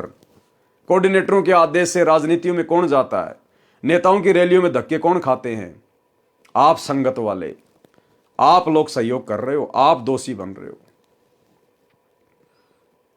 तो भाई और बहनों, इसलिए ये दास बार बार कहता है कि जितना संघर्ष और प्रयास सतगुरुदेव भगवान हमें अपने धरती पर रहते सहते सतलोक ले चलने के लिए कर रहे हैं, उससे कहीं ज्यादा प्रयास ये काल हम आत्माओं को सतगुरु के रहते सहते सतलोक जाने से रोकने के लिए कर रहा है। और ये 2014 बरवाला कांड के बाद ये परीक्षा चल रही है। वो समर्थ हिसार जेल में बैठ के यही सब कुछ देख रहा है कि कौन किस लायक है, किसने क्या सीखा है। अगर यूं भेड़ चाल में चलना था तो फिर सच्चे गुरु की शरण में आकर तत्व ज्ञान लेने की आवश्यकता क्या थी? अरे ऐसी भेड़ चाल में तो नकली संतों के शिष्य भी नहीं चलते। वो भी सोच समझ कर दान धर्म करते कि हमारे दान धर्म का कहां उपयोग हो रहा है। और आप लोगों को तो गुरुदेव ने 4 आंखें दे रखी हैं, 2 तो ये चरम दृष्टि वाली और 2 हृदय की आंखें, आत्मा की आंखें, ज्ञान वाली आंखें, तत्व ज्ञान वाली आंखें। फिर भी आप लोग अंधे बने बैठे हो। भाई परिणाम भोगने पड़ेंगे। गीता अध्याय 17 श्लोक 22 में कहा है कि कुपात्र को दिया दान लाभ के स्थान पर हानि करता है। कबीर परमेश्वर जी ने कहा है कि कबीर गुरु बिन माला फेरते, गुरु बिन देते दान, गुरु बिन दोनों निष्फल है, पूछो वेद पुराण। इंद्रियों को हट करके साधते हैं वह व्यर्थ प्रयत्न है। नाम साधना करने से इंद्रियों पर अपने आप आवश्यक संयम हो जाता है। व्रत करने से आध्यात्मिक कुछ भी लाभ नहीं है। गीता अध्याय 6 श्लोक 16 में कहा है कि हे अर्जुन, ये योग यानी भक्ति न तो बिल्कुल न खाने वाले की यानी व्रत रखने वाले की सफल होती है, और न अधिक खाने वाले की, न अधिक सोने वाले की, न बिल्कुल ना सोने वाले की सफल होती है। सूक्ष्म भेद यानी कबीर परमेश्वर जी की वाणी में कहा है कि गरीबदास जी ने कहा है कि मुझे मेरे सतगुरु कबीर जी ने बताया है कि गरीब प्रथम अंजल संयम राखै, योग युगत सब सतगुरु वाखै। यानी भगत को खाने के ऊपर संयम रखना चाहिए। भगत ने इतना भी नहीं खाना चाहिए कि भक्ति बने ना, नींद आने लग जाए, शरीर टूटने लग जाए, और इतना थोड़ा भी नहीं खाना चाहिए कि बार बार भोजन याद आए, बार बार भोजन याद आए। तो गुरुदेव भगवान कहते प्रथम अंजल संयम राखे। हम भगत भाई बहनों ने, हमें जो भंडारा मिलता है अपने घर पर या कहीं पर भी, हमने संयमित होकर खाना है। भोजन ज़्यादा स्वादिष्ट है या कोई मिठाई वगैरह है या अन्य कोई वस्तु है जिसमें आनंद आ रहा खाने में, तो ये नहीं कि खाए जाओ खाए जाओ खाए जाओ। परमात्मा कहते हैं प्रथम अंजल संयम राखै। आपने संयमित रहना है, संयमित। भक्ति को अधिक महत्व देना है। गरीब प्रथम अंजल संयम राखै, योग युगत सब सतगुरु बाखै। भावार्थ, अन्न तथा जल को सीमित खावें, न अधिक और न कम। ये भक्ति की विधि मेरे सतगुरु बताते हैं। तीनों देवताओं तथा ब्रह्म साधना का फल। यदि आप विष्णु जी की भक्ति करते हो और उसी को कर्ता मानते हो तो आप विष्णु विष्णु का नाम जाप करके विष्णु जी के लोक में चले जाओगे। अपना पुण्य समाप्त करके फिर पृथ्वी पर जन्म पाओगे। एक दिन विष्णु जी की भी मृत्यु होगी। इसलिए श्री विष्णु जी की भक्ति से गीता अध्याय 18 श्लोक 62 तथा अध्याय 15 श्लोक 4 वाली मुक्ति वह सनातन स्थान प्राप्त नहीं हो सकता। कबीर हरि नाम विष्णु का होई, विष्णु विष्णु जपे जो कोई। जो विष्णु को करता बतलावे, कहो जीव कैसे मुक्ति फल पावे। बहुत प्रीति से विष्णु ध्यावे, सो जीव विष्णुपुरी में जावे। विष्णुपुरी में निर्भय नाही, फिर के डार दे भूमाही।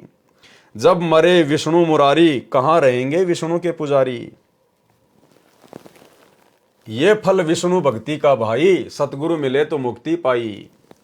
इसी प्रकार ब्रह्मा जी का पुजारी ब्रह्मा जी के लोक में ब्रह्मपुरी में, तथा शिव जी का पुजारी शिव लोक में, तथा ब्रह्म यानी काल का पुजारी ब्रह्म लोक में जाता है। गीता अध्याय 8 श्लोक 16 में स्पष्ट किया है कि ब्रह्म लोक पर्यंत सब लोकों में गए साधक जन्म मरण में रहते हैं, वे पुनः लौटकर पृथ्वी के ऊपर आते हैं। इनसे भी गीता अध्याय 15 श्लोक 4 तथा अध्याय 18 श्लोक 62 वाली मुक्ति नहीं मिली, जहां जाने के पश्चात साधक फिर लौटकर संसार में नहीं आते। सनातन परम धाम तथा परम शांति प्राप्त होगी। परम शांति उसी को प्राप्त होती है जिसका फिर जन्म कभी न हो, सदा युवा बना रहे, कभी मृत्यु न हो। सब सुर यानी देवता तथा ऋषि मुनि उपरोक्त प्रभुओं की पूजा सेवा करते हैं, इसलिए उनको मोक्ष प्राप्त नहीं होता। ध्रुव प्रहलाद ने भी विष्णु की भक्ति की, उनका भी जन्म मरण रहेगा। 4 मुक्तियों की जानकारी बताई है। क्या कह रहे हैं भाई और बहनों, ध्रुव प्रहलाद ने भी विष्णु की भक्ति की, उनका भी जन्म मरण रहेगा। ध्रुव और प्रहलाद, आज गुरुदेव भगवान हमें उन आत्माओं के उदाहरण देते हैं भक्ति मार्ग पर दृढ़ता के लिए। और भाई और बहनों, वो ध्रुव प्रहलाद भी जन्म मरण में रहेंगे, जन्म मरण में। इस पिछली पीढ़ी में उनका भी उद्धार नहीं है, उनका भी मोक्ष नहीं है। इसलिए गुरुदेव भगवान कहते हैं कि तुम कितनी पुण्य आत्माओं हो, तुम्हारी महिमा मैं भी नहीं कर सकता। ब्रह्मा विष्णु महेश भी तुम्हारे नाखून के बराबर नहीं है भक्ति और पुण्य के मामले में, क्योंकि आप और हम भाई बहन ये सारे दुख, ये सारे जन्म, ये सारे संकट, सारी प्रोसीजर को पार कर चुके हैं। आप और हमारा पूर्ण मोक्ष प्राप्ति वाली लाइन में नंबर है। और यदि इस जन्म को हमने बर्बाद कर दिया, गुरु के रहते सहते यदि हम पार नहीं हो पाए, और पार क्यों नहीं हो पाएंगे, अपनी कमजोरी से नहीं हो पाएंगे। बाकी गुरुदेव ने तो कोई कमजोरी छोड़ी नहीं है, कोई कमी छोड़ी नहीं है। हर प्रकार से परमात्मा ने मोक्ष के प्राइम टाइम में लाके खड़ा कर दिया है। लोहा गर्म है बिल्कुल, सिर्फ चोट मारने की कमी है। तो भाई और बहनों, आप और हम क्या हैं जिस ध्रुव प्रहलाद के दुनिया किस्से कहानियां गाती हैं, जिनकी चर्चा है बच्चे बच्चे की जुबान पर, जिनका नाम है, जिनके इतिहास हैं। भाई और बहनों, आज वो भी इस मोक्ष प्राप्ति की लाइन में नहीं है, उनका भी इतना सौभाग्य नहीं है जो आप और हमारा है। उस परमेश्वर के लिए, सतगुरु रामपाल जी भगवान के लिए ध्रुव प्रहलाद भी इतनी प्यारी आत्मा नहीं है जितनी आप और हम हैं। और उसके बावजूद हमें गुरुदेव ने साध संगति से जोड़ दिया, मोक्ष प्राप्ति के ट्रेनिंग सेंटर से जोड़ दिया। अगर इस समय भी हम कोई गलती कर जाएंगे, अपनी कोई कमजोरी दिखा देंगे, तो भाई और बहनों फिर परमेश्वर हमसे कितने नाराज होंगे। और फिर कहते हैं, जानबूझ सांची तजे करे झूठ से ने, जाकी संगत है प्रभु शौपन में भी ना दे। फिर ये परमात्मा लंबे समय तक नहीं संभालेगा, लंबे समय तक। इसलिए गुरुदेव भगवान की इस रजा को हमने समझना होगा। ध्रुव प्रहलाद ने भी विष्णु की भक्ति की, उनका भी जन्म मरण रहेगा। 4 मुक्तियों की जानकारी बताई है। नंबर 1 सामीप्य, नंबर 2 सायुज्य, नंबर 3 सारूप्य, नंबर 4 सालोक्या। ये चारों मुक्तियों को प्राप्त भी जन्म मरण में रहते हैं। और 5वीं मुक्ति है सतलोक वाली मुक्ति, सतलोक वाली मुक्ति। इंद्र का शासनकाल 72 चतुर्युग का होता है। उपरोक्त विवरण 42 से 52 तक का है। उसके पश्चात देवताओं का राजा इंद्र भी मृत्यु को प्राप्त होकर पृथ्वी पर गधे का शरीर धारण करता है। इसलिए परमात्मा आप और हमारी आस्था यहां से हटाना चाहते हैं कि अगर तुम इस पिछली पीढ़ी में रह गए, फिर वो इंद्र तुम ही बनोगे। ब्रह्मा विष्णु महेश की लाइन में काल तुम्हें खड़ा करेगा। 88,000 ऋषि, गोरखनाथ, मच्छंद्रनाथ जैसे ये काल फिर तुम्हें बनाएगा। तो इस समय यदि हम रह गए फिर क्या होगा? अगर बन गए देवताओं के राजा इंद्र फिर क्या होगा? अपनी सारी भक्ति कमाई बर्बाद करेंगे और फिर गधे से हमारा जीवन शुरू होगा, गधे से। आज हम मनुष्य शरीर में हैं, हम विचार कर सकते हैं गधे का जीवन और एक इंसान का जीवन। आज हमें परमेश्वर ने ये बुद्धि प्रदान की हुई है, हम लोग विचार कर सकते हैं, चिंतन मनन कर सकते हैं, किसी निष्कर्ष पर पहुंच सकते हैं। अन्य योनियों में फिर ये चिंतन मनन करने की हमें फिर ये सुविधा प्राप्त नहीं होगी। इसलिए परमात्मा कहते हैं मानुष जन्म पाई कर खोवे और सतगुरु विमुखा फिर युग युग रोवे। इंद्र का शासनकाल 72 चतुर्युग का होता है। उपरोक्त विवरण पृष्ठ 42 से 52 तक का है। उसके पश्चात देवताओं का राजा इंद्र भी मृत्यु को प्राप्त होकर पृथ्वी पर गधे का शरीर धारण करता है। एक हरि की भक्ति बिन राजा गधा होए, माटी लदे कुम्हार की घास न डाले कोई। तो ये देवताओं का राजा भी फिर गधा बनेगा। पृष्ठ 53 पर लिखा है अनाम अक्षर के माही, नी अक्षर कोई जानत नाही। भावार्थ, अनाम कहा जाने वाला सार शब्द अक्षर में है, परंतु वह वेदों, गीता, पुराण में लिखे अक्षर ज्ञान में नहीं है, इसलिए नी अक्षर कहा जाता है। भवतारण बोध पृष्ठ 54 पर धर्मदास जी ने कहा कि मैंने सत्य कबीर नाम आपका जाना। आपने कबीर नाम किस लिए रखा? भवतारण बोध 55 पर परमेश्वर कबीर जी ने उत्तर दिया, कबीर दे नहीं और दर्शय देही, रहे सदा जहां पुरुष विदेही। आदि पुरुष नी अक्षर जाना, देई धर्म प्रकट आना। भावार्थ है कि जैसे नी अक्षर कहा है वह अक्षर है परंतु निराला है, वह वेदों, गीता, पुराणों में नहीं है, इसलिए नी अक्षर कहा है। उसी प्रकार मेरी देही यानी शरीर विचित्र है, अन्य किसी देव तथा मानव का नहीं, इसलिए विदेही कहा जाता है। इसी प्रकार कबीर का नाम समझ। 4 युगों में प्रकट होने का वर्णन है। परमात्मा का सतयुग में सत सुकृत नाम रहा है, त्रेता युग में मुनिंदर, द्वापर में करुणामय और कलयुग में कबीर नाम होता है। ऋषि मुनि और असंख्यन वेशा, सत्य ठोर सपने नहीं देखा। ऋषि मुनि तथा अन्य जितने बेसदारी पंथ हैं, किसी ने भी सत्य ठोर यानी सतलोक के दर्शन सौपन में भी नहीं हुए हैं, अर्थात इनको मुक्ति प्राप्त नहीं हुई। भवतारण बोध के पृष्ठ 56 पर विशेष ज्ञान नहीं है, सामान्य ज्ञान है। भवतारण बोध पृष्ठ 57 का सारांश। इसमें 8 कमलों तक का ज्ञान है। प्रथम कमल मूल कमल गुदा द्वार के पास है, ये 4 पंखड़ियों का कमल है, देवता गणेश है। नंबर 2 अनाहत यानी स्वाद कमल, मूल कमल से ऊपर है, 6 पंखड़ियों का कमल है, सावित्री ब्रह्मा इसके देव हैं। नंबर 3 नाभि कमल, ये नाभि के सामने रीढ़ की हड्डी पर बना है, 8 पंखड़ियों का कमल है, लक्ष्मी तथा विष्णु जी देवता हैं। 4 हृदय कमल, ये सीने के दोनों स्तनों के मध्य में रीढ़ की हड्डी के ऊपर है, ये 12 पंखड़ियों का कमल है, पार्वती और शिव इसके देव हैं। नंबर 5 कंठ कमल, ये गले में रीढ़ की हड्डी पर बना है, 16 पंखड़ियों का है, देवी दुर्गा अविद्याबाई इसकी देव है। नंबर 6 छठा कमल त्रिकुटी के तीर यानी किनारे पर है, त्रिकुटी से पहले है, 3 पंखुड़ियां हैं, परमात्मा कबीर रूप में परमेश्वर देव हैं। 7 सातवां कमल त्रिकुटी में है, इसकी 2 पंखुड़ी काली तथा सफेद है। 8 अष्टम कमल 8वां कमल ब्रह्मांड के माही यानी सिर के ऊपरी भाग को ब्रह्मांड कहा जाता है, उस 8वें कमल की 1000 पंखुड़ियां, इसका निरंजन काल देव है। काल के 21 ब्रह्मांड हैं, 7 सुन हैं, 7 सुरती हैं। 8वें कमल में निरंजन की सुरती यानी साकार शरीर नहीं दिखता, गुप्त है, केवल 1000 पंखड़ियों में ज्योतियां ही दिखाई देती हैं। कमलों का ज्ञान कबीर सागर के अध्याय अनुराग सागर के पृष्ठ 151 पर 8 कमलों का वर्णन है, जो कि हम पहले वीडियो में देख चुके हैं। कमलों का ज्ञान कबीर सागर के अध्याय कबीर वाणी के पृष्ठ 111 पर भी है, वहां पर 9वें कमल का भी ज्ञान है। कृपया कमलों का संपूर्ण ज्ञान पढ़ें इसी पुस्तक में, अनुराग सागर के सारांश में पृष्ठ 151 के सारांश में पृष्ठ 152 से 161 तक। भवतारण बोध पृष्ठ 58 पर सामान्य ज्ञान है। भवतरण बोध पृष्ठ 59-60 का सारांश। परमेश्वर कबीर जी ने गीता अध्याय 7 श्लोक 12 से 15 तथा अध्याय 14 श्लोक 5 वाले तीनों गुणों को स्पष्ट किया है। कबीर रज सत तम तीनों गुण जाना, ब्रह्मा विष्णु महेश बखाना। भावार्थ, परमेश्वर कबीर जी ने बताया है कि रजगुण ब्रह्मा है, सतगुण विष्णु तथा तमगुण महेश है।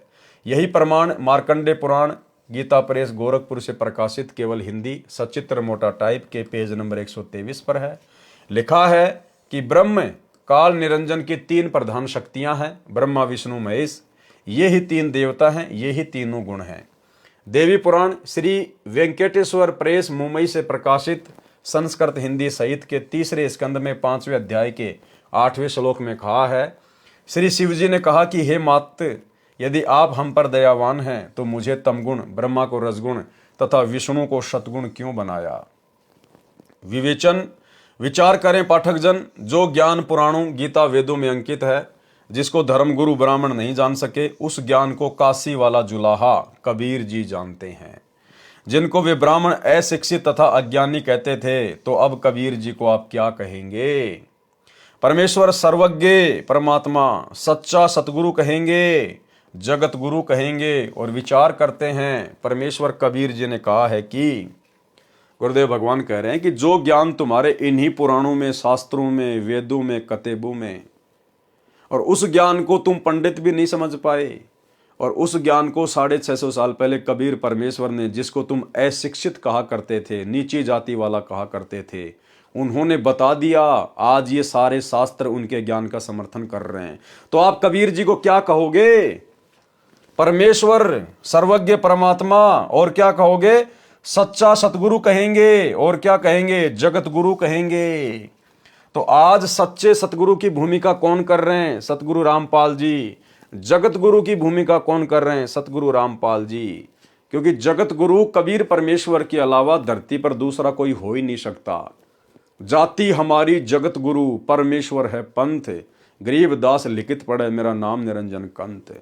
सच्चे सतगुरु की भूमिका, जगत गुरु की भूमिका, तत्वदर्शी संत की भूमिका केवल कबीर परमेश्वर स्वयं ही करते हैं, अन्य कोई नहीं कर सकता। तो आज धरती पर सतगुरु रामपाल जी स्वयं ही जगत गुरु हैं, सतगुरु हैं, तत्वदर्शी संत हैं, यानी स्वयं ही कबीर परमात्मा हैं। 3 देव की जो करते भक्ति, उनकी कभू ना होवे मुक्ति। भावार्थ, परमेश्वर कबीर जी ने कहा है कि जो साधक भूलवश तीनों देवताओं रजगुण ब्रह्मा, सतगुण विष्णु, तमगुण शिव की भक्ति करते हैं, उनकी कभी मुक्ति नहीं हो सकती। यही प्रमाण श्रीमद् भागवत गीता अध्याय 7 श्लोक 12 से 15 तथा 20 से 23 में भी है। कहा है कि साधकों ने त्रिगुण यानी तीनों देवताओं रजगुण ब्रह्मा, सतगुण विष्णु तथा तमगुण शिव को कर्ता मानकर उनकी भक्ति करते हैं। अन्य किसी की बात सुनने को तैयार नहीं है। जिनका ज्ञान हरा जा चुका है, यानी जिनकी अटूट आस्था इन्हीं तीनों देवताओं पर लगी है, वे राक्षस स्वभाव को धारण किए हुए मनुष्यों में नीच, दूषित कर्म, बुरे कर्म करने वाले मूर्ख हैं। गीता ज्ञानदाता ने कहा है कि वे मेरी यानी काल ब्रह्म यानी ज्योति निरंजन की भक्ति भी नहीं करते। उन देवताओं को मैंने कुछ शक्ति दे रखी है, परंतु इनकी पूजा करने वाले अल्प बुद्धियों, अज्ञानियों की ये पूजा क्षणिक सुख देती है। स्वर्ग लोक को प्राप्त करके शीघ्र जन्म मरण के चक्कर में गिर जाते हैं। पृष्ठ 59 की वाणियों में स्पष्ट किया है कि भक्ति उसी की सफल होती है जो काल के लोक में भोले व्यक्ति कुल मर्यादा का बंधन बनाकर रहते हैं। उस लोकलाज यानी कुल मर्यादा से ऊपर उठकर भक्ति करता है। भक्ति करनी चाहिए। स्पष्ट कर दिया गुरुदेव भगवान ने कि लोकलाज में जब तक आप फंसे रहोगे, आप कभी भक्ति सफल कर ही नहीं सकते। क्योंकि भाई और बहनों, सबसे ज्यादा मर्यादा टूटती है लोकलाज के कारण, और ये लोकलाज इस काल के द्वारा फैलाया गया इतना भयंकर जाल है। गुरुदेव भगवान ने बताया कि स्वयं ये विष्णु जब रामचंद्र रूप में आया तो ये भी लोकलाज से बच नहीं पाया। लोकलाज के कारण ही उसने सीता की अग्नि परीक्षा ली कि अयोध्यावासी क्या कहेंगे। लोकलाज के कारण ही एक धोबी के कहने से सीता जी को जंगल में निकाला। तो ये लोकलाज तो श्री विष्णु भी नहीं त्याग पाया। इसलिए लोकलाज सबसे बड़ा रोग है। लोकलाज में आके हम दबाव में आ जाते हैं, शर्मा शर्मी में भक्ति छोड़ देते हैं, किसी का हम लोग भय मान लेते हैं। और गुरुदेव भगवान ने कहा कि लोक लाज ना कीजिए, निर्भय हो रहिए, जय मन चावे राम को तो दशा तंदरिए। और स्पष्ट कर दिया गुरुदेव ने एक छोटे से सत्संग में कि यदि आप लोकलाज करोगे तो ये लोकलाज करना भी आपकी मर्यादा टूटने में आता है, मर्यादा टूटने में। और गुरुदेव ने बताया जो छोटे छोटे बच्चे होते हैं ना, वो लोकलाज नहीं करते। अगर आपके बच्चे उपदेशी हैं और आपके घर पे आपका कोई ऐसा रिश्तेदार आ गया जो नशा करता है, और यदि उसने बीड़ी निकाल ली और बच्चे ने देख ली तो तुरंत टोक देगा, अरे अरे फूफा जी क्या कर रहे हो आप, हमारे घर में बीड़ी नहीं पीते। नहीं नहीं नहीं, बंद करो आप इसको, ये पीना तो कहीं बाहर जाओ। गुरुदेव ने बताया कि बच्चे लोकलाज नहीं करते। इसी प्रकार हम भाई बहनों ने भी लोकलाज नहीं करनी, चाहे कोई रिश्तेदार हो, चाहे कोई भी व्यक्ति हो। हमारी मर्यादा प्रथम है। अगर आपकी आंखों के सामने ऐसा कोई कर्म हो रहा है जो आपकी मर्यादा टूटने का कारण है, तो भाई बहनों ने तुरंत उसको टोक देना है। वो माने ना माने फिर बाद की बात है, लेकिन हमने तुरंत उसको मना करना है कि जी हमारे घर में ये नशा वगैरह नहीं, बीड़ी सिगरेट गुटखा वगैरह नहीं, ये कर्म हमारे घर में नहीं। अगर आप शर्मा शर्मी कर जाएंगे कि मैं बोलूँगा तो ये नाराज हो जाएगा, तो गुरुदेव कहते हैं लोकलाज करना भी मर्यादा खंडित करने में आता है। सुनिए। तो अब ऐसा निर्मल ज्ञान पूरे विश्व में फैलेगा। ठीक है, कोई 2-4-10% कर्महीन इंसान होंगे, वो तो अलग बात है। जहाँ 90% इंसान ठीक हो जाएंगे, उन 10% की पार पड़े को नहीं, उनकी नहीं बसावेगी, उन्हें सीधा होना पड़ेगा। वो भी सीधे हो जाएंगे, विकार रहित हो जाएंगे, शर्माया करेंगे, लुकते फिरा करेंगे। अब विचार करना, हमारे जो भक्त हैं, हमारे भक्तों के भगत तो थोड़े बहुत शर्मा जाते हैं रिश्तेदार ने नू के हमारे घर में बीड़ी ना पिए। हालांकि वो ना ऐसा शर्माना लोकलाज करना नाम खंड करता है। हालांकि वो ना ऐसा शर्माना लोकलाज करना नाम खंड करता है। हालांकि वो ना ऐसा शर्माना लोकलाज करना नाम खंड करता है। लेकिन बालक तुरंत कह देते हैं कि हमारे घर में बीड़ी नहीं पियोगे आप। तो फिर वो जो बीड़ी शराब पीने वाले हमारे भक्तों के घर में आ भी जाते हैं, तो कहीं छुप के गली में बाहर बैठ के जो कर कहूं कि देखो बालक तना देख ले इनका, आके फिर टोक दे तू बीड़ी पियो है। तो ऐसे डरा करेंगे फिर ये पाप करते हुए, और धीरे धीरे फिर ये बुराई छूट जाएगी, एक दूसरे को देख कर छोड़ेंगे। तो भाई बहनों, हमने लोकलाज बिल्कुल नहीं करनी है। हमारी मर्यादा प्रथम है, हमारी भक्ति प्रथम है। ये समाज प्रथम नहीं है, रिश्तेदार प्रथम नहीं है, हमारी भक्ति और मर्यादा प्रथम है। पृष्ठ 60 पर सामान्य ज्ञान है। भक्ति करे मुक्ति फल पावे, हमरे सत्य लोक में आवे। भवतारण बोध पृष्ठ 61-62 पर वाणी है। माया और ब्रह्म काल अरु रज सततम है त्रिदेव, इन सभी को छोड़कर करो नी अक्षर की सेव। भावार्थ, दुर्गा देवी तथा काल ब्रह्म तथा तीनों देवताओं को इष्ट मानकर भक्ति त्याग कर नी अक्षर यानी पूर्ण परमात्मा की भक्ति आदि नाम सार नाम से करो। कबीर सागर के अध्याय भवतारण बोध का सारांश संपूर्ण हुआ। सत साहेब। अध्याय मुक्ति बोध का सारांश, पेज नंबर 324। कबीर सागर में 20वां अध्याय मुक्ति बोध पेज नंबर 63 पर है। पृष्ठ 63 पर आदि नाम की महिमा है। कबीर साखी पद बोले बहुवानी, आदि नाम कोई बिरला जानी। वो जो आदि नाम है ना, जो सार शब्द है, उसके बारे में तो कोई बिरला ही जान पाता है, कोई बिरला ही। क्योंकि सब अपने गुरु को नहीं पहचान पाते, सभी अपने गुरु को परमात्मा के रूप में नहीं लेते, सभी अपने गुरु को अपना इष्ट नहीं मान पाते।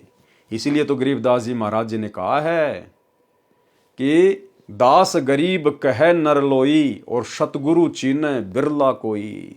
सतगुरु को तो कोई बिरला ही होंगे जो पहचान पाएंगे।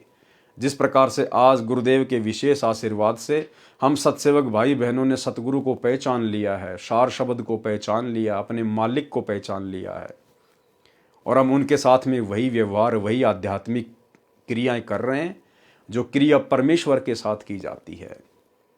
इसलिए भाई और बहनों, यहाँ कहा जा रहा है, कबीर साखी पद बोले बहुवानी, आदि नाम कोई बिरला जानी।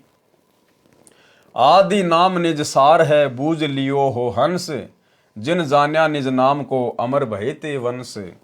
आदि नाम निज मंत्र है और मंत्र सब छार, कहे कबीर निज नाम बिना बूढ़ मरा संसार।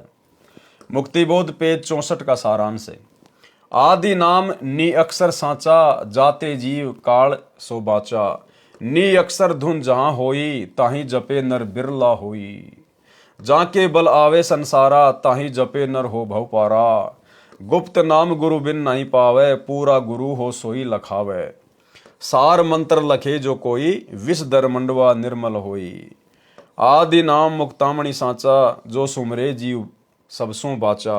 आदि नाम निज सार है भाई, जम राजा ते ही निकट न आई। जब लग गुप्त जाप नहीं जाने, तब लग काल हटा नहीं माने। गुप्त जाप धवनी जहाँ होई, जो जन जाने बिरला कोई। मूल मंत्र जेहि पुरुष के पासा, सोई जन को खोज ले दाशा। सार मंत्र मूल है ओ सब शाखा, कहे कबीर मैं निज के भाखा। लिखो न जाए कहो न पारा, है अक्षर में जो पावे निर्वारा। लिखो न जाए लिखा में नाही, गुरु बिन भेंट न होवे ताही।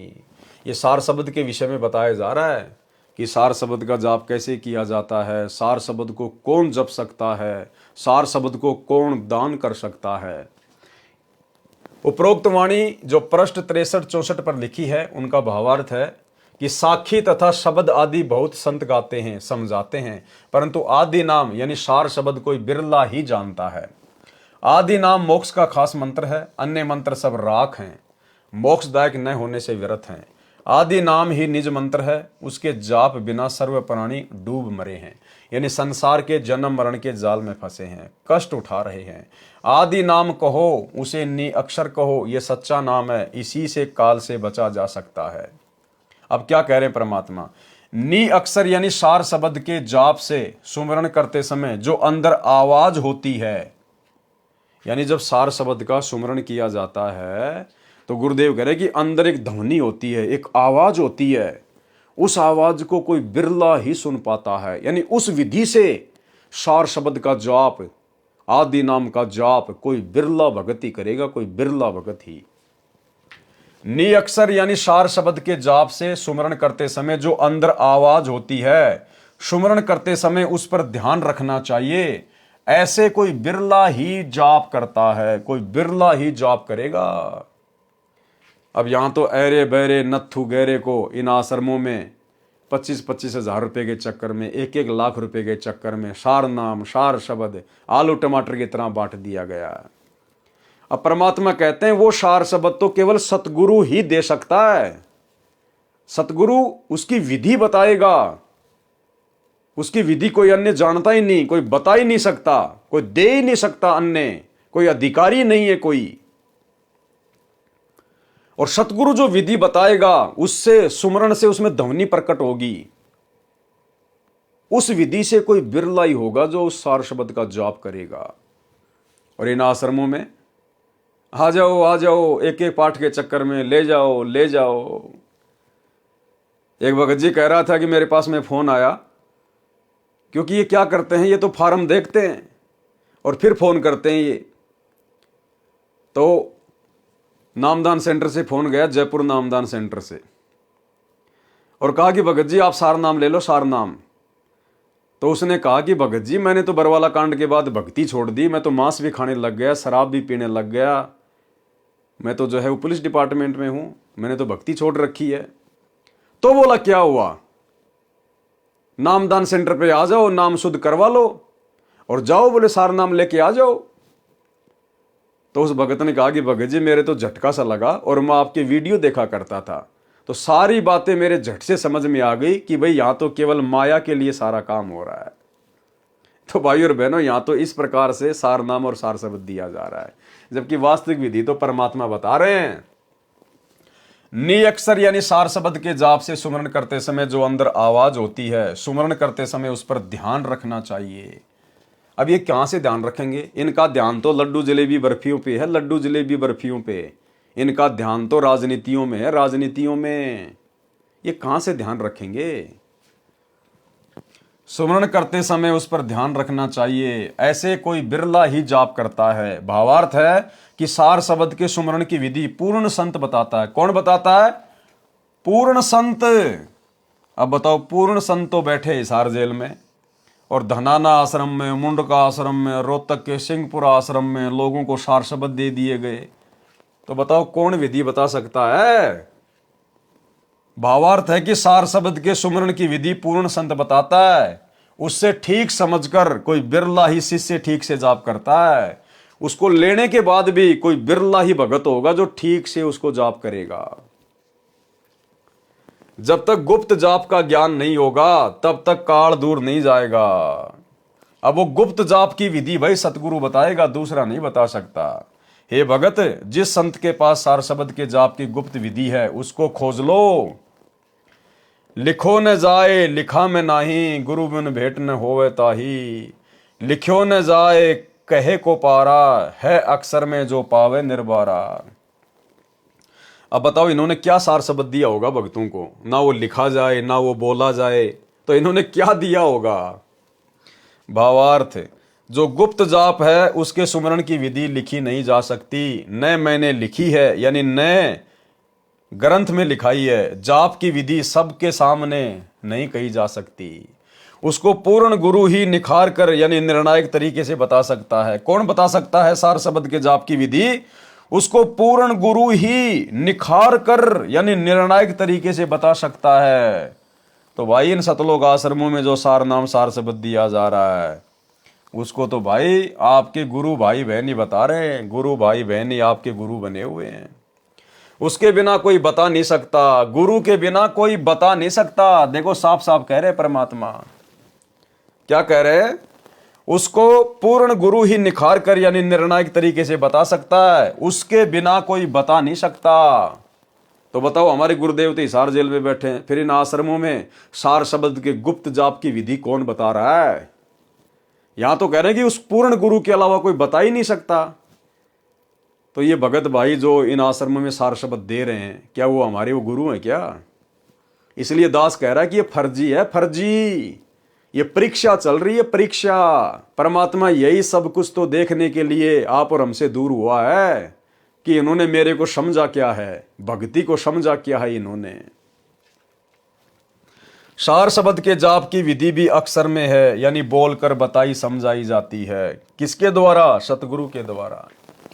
पृष्ठ 65 पर कोई विशेष ज्ञान नहीं है, पहले वर्णन हो चुका है। पृष्ठ 66 पर भी कोई विशेष ज्ञान नहीं है।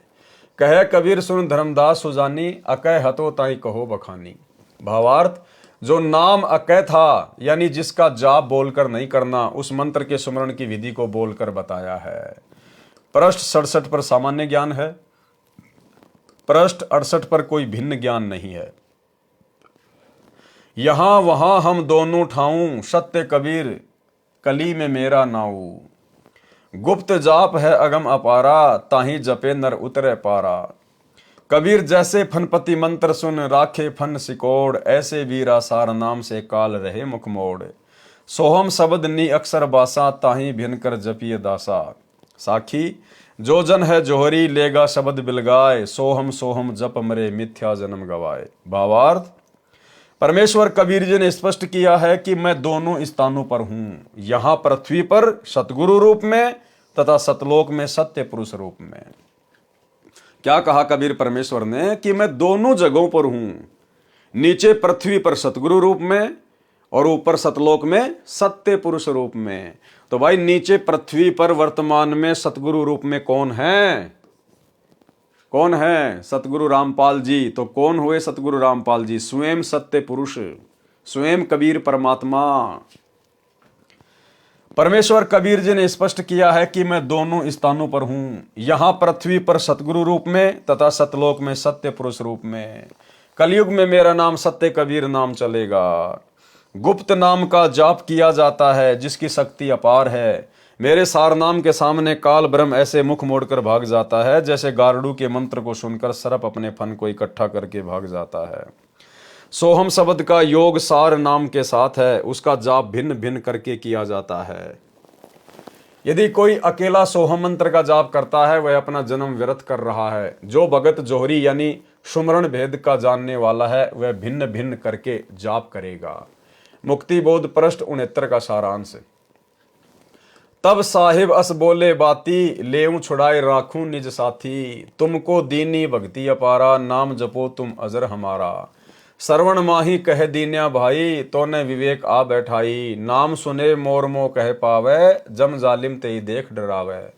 सब कहे नाम सुनाऊं, जो आवे हम पास। शब्द हमारा सत्य है, मानो दृढ़ विश्वास।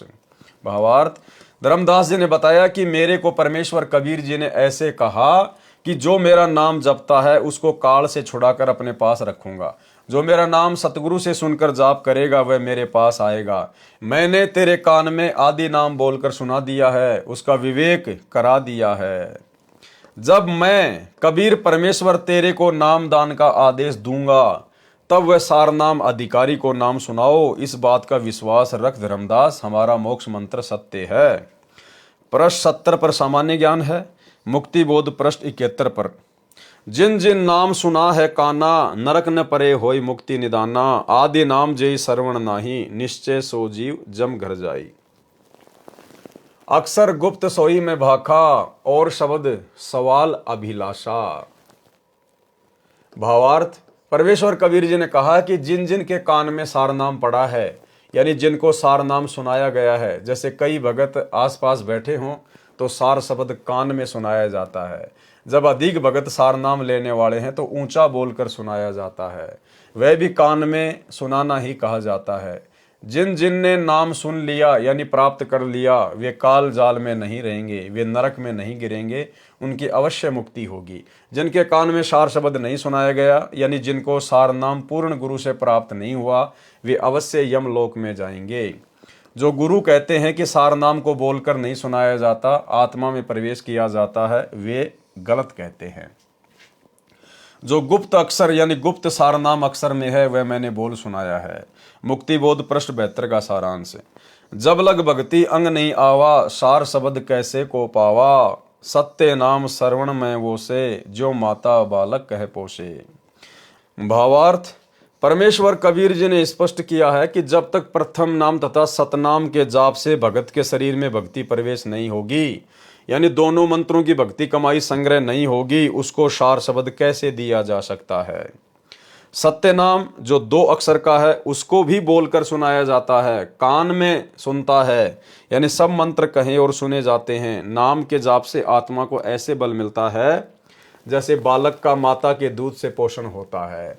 मुक्ति बोध का पृष्ठ 73 का सारांश। इस पृष्ठ पर भी सामान्य ज्ञान है। जब लग सार नाम गुरु नहीं बतावे, तब लग प्राणी मुक्ति नहीं पावे। जब लग सार नाम गुरु नहीं बतावे, अब बताओ, यहां तो हमारे गुरु भाई बता रहे हैं इन आश्रमों में, तो सार नाम बिन सीप बिन मोती, उपज खपे बिना हर खेती। आदि नाम है अक्षर माही, बिन गुरु नरक छूटे नाही। सोहम में नी अक्षर रहाई, बिन गुरु कौन दे है लखाई। भावार्थ, जब तक शिष्य सार शब्द को प्राप्त करने योग्य नहीं होता तो उसको सार शब्द नहीं दिया जाता। जब तक सार शब्द नहीं मिलेगा तब तक मोक्ष नहीं हो सकता। आदि नाम अक्षर में है और उसको गुरु से प्राप्त किए बिना काललोक का नरक का जीवन नहीं छूटता, यानी मोक्ष प्राप्त नहीं होता। सोहम शब्द के साथ सार शब्द का संयोग है, उसको गुरु ही शिष्य को बताता है, अन्य किसी को तो सार शब्द का ज्ञान भी नहीं होता। देखो क्या कह रहे हैं गुरुदेव, उस सार शब्द को कौन बताता है, उसको गुरु ही शिष्य को बताता है, अन्य किसी को तो सार शब्द का ज्ञान भी नहीं होता। जबकि इन आश्रमों में तो सारे ज्ञानी बन के बैठे हैं, भगत ही भगतों को सार शब्द दे रहे हैं। सार शब्द बिना तो ये मानव शरीर ऐसा है जैसे सीप में मोती न हो तो उसकी कोई कीमत नहीं होती। इसी प्रकार मानव शरीरधारी प्राणी सार शब्द बिना व्यर्थ जीवन जीता है। मुक्ति बोध पृष्ठ 74 का सारांश। इस पृष्ठ पर भी सामान्य ज्ञान है जो पूर्व के अध्याय में वर्णन किया जा चुका है। इससे वाणी लेकर सार निकालता हूं। जाको है गुरु का विश्वासा, निश्चय जाए पुरुष के पाशा। अक्षर आदि निज नाम सुनाऊं, जना मरण का भ्रम मिटाऊं। सोहम संग आए संसारा, सो गुरु दीजे मोहे उपचारा। पृष्ठ 75 का सारांश। इस पृष्ठ पर भी सामान्य ज्ञान है, कुछ वाणी लेता हूं। सार नाम को नियक्षर इसलिए कहा है, अकय अनाम पुरुष जब रहे हूं, नाम नियक्षर तासे भय हूं। आदि नाम का सुमरण किया जाता है। आदि नाम को सुमरे कोई, सुर नर मुनि इंद्र वस होई। 5 25 3 गुण एक महल में राखे, आदि नाम अनभय उचारो, तन मन धन सो चाख। शब्द रूप हम हो आए, हम ही होय कड़िहार कहाए। शब्द रूप हम हो आए, परमात्मा कह रहे हैं कि शब्द रूप में, सतगुरु रूप में, कड़िहार यानी सतगुरु रूप में हम स्वयं ही आते हैं। प्रश्न 74 की वाणियों का भावार्थ, जिनको गुरु जी पर विश्वास है उनको परमेश्वर प्राप्ति अवश्य होती है। आदि नाम सुनाकर यानी आदि नाम की दीक्षा देकर जरा यानी वृद्ध अवस्था तथा मरण का भी भ्रम यानी शंका समाप्त कर दूंगा। सोहम शब्द के साथ काल लोक में फंसने के कारण सोहम शब्द का अर्थ जीव भी है। हम अपने मालिक से बिछुड़े तो जीव संज्ञा में आ गए। सतलोक में हंस रूप में थे यानी यहाँ के ब्रह्मा विष्णु शिव से भी उत्तम स्थिति में थे। अब सोहम नाम अक्सर पुरुष का जाप भी है। अब इस जाप को करके ऊपर उठेंगे, ये उपचार है। जन्म मरण के रोग से ग्रस्त आत्मा का उपचार सोहम तथा आदि नाम के सहयोग से होगा।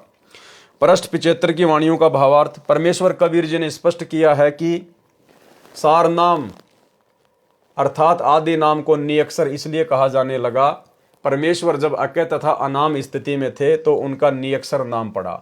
अब वह कबीर रूप में है तो आदि नाम सार शब्द कहा गया। भाव एक ही है। अन्य वाणियों में स्पष्ट है कि सार नाम का सुमरण किया जाता है। परमेश्वर कबीर जी ने कहा है कि हम ही सत्य पुरुष हैं और हम ही कड़िहार यानी जीवों को सार शब्द देकर काल लोक में काढ़ने निकालने वाले सतगुरु हैं। सत्य पुरुष खुद ही सतगुरु की भूमिका करते हैं, कड़िहार की भूमिका करते हैं। कड़िहार कौन होता है? जीव आत्माओं को यहां से काढ़ने वाला। काढ़ना राजस्थान और हरियाणा में कहते हैं निकालना, काढ़ लोक से आत्माओं को काढ़ना, निकालना। तो सतगुरु स्वयं ही सत्य पुरुष होता है। परमेश्वर कबीर जी ने कहा है कि हम ही सतगुरु हैं और हम ही कड़िहार यानी जीवों को सार शब्द देकर काढ़ लोक से काढ़ने यानी निकालने वाले सतगुरु हैं।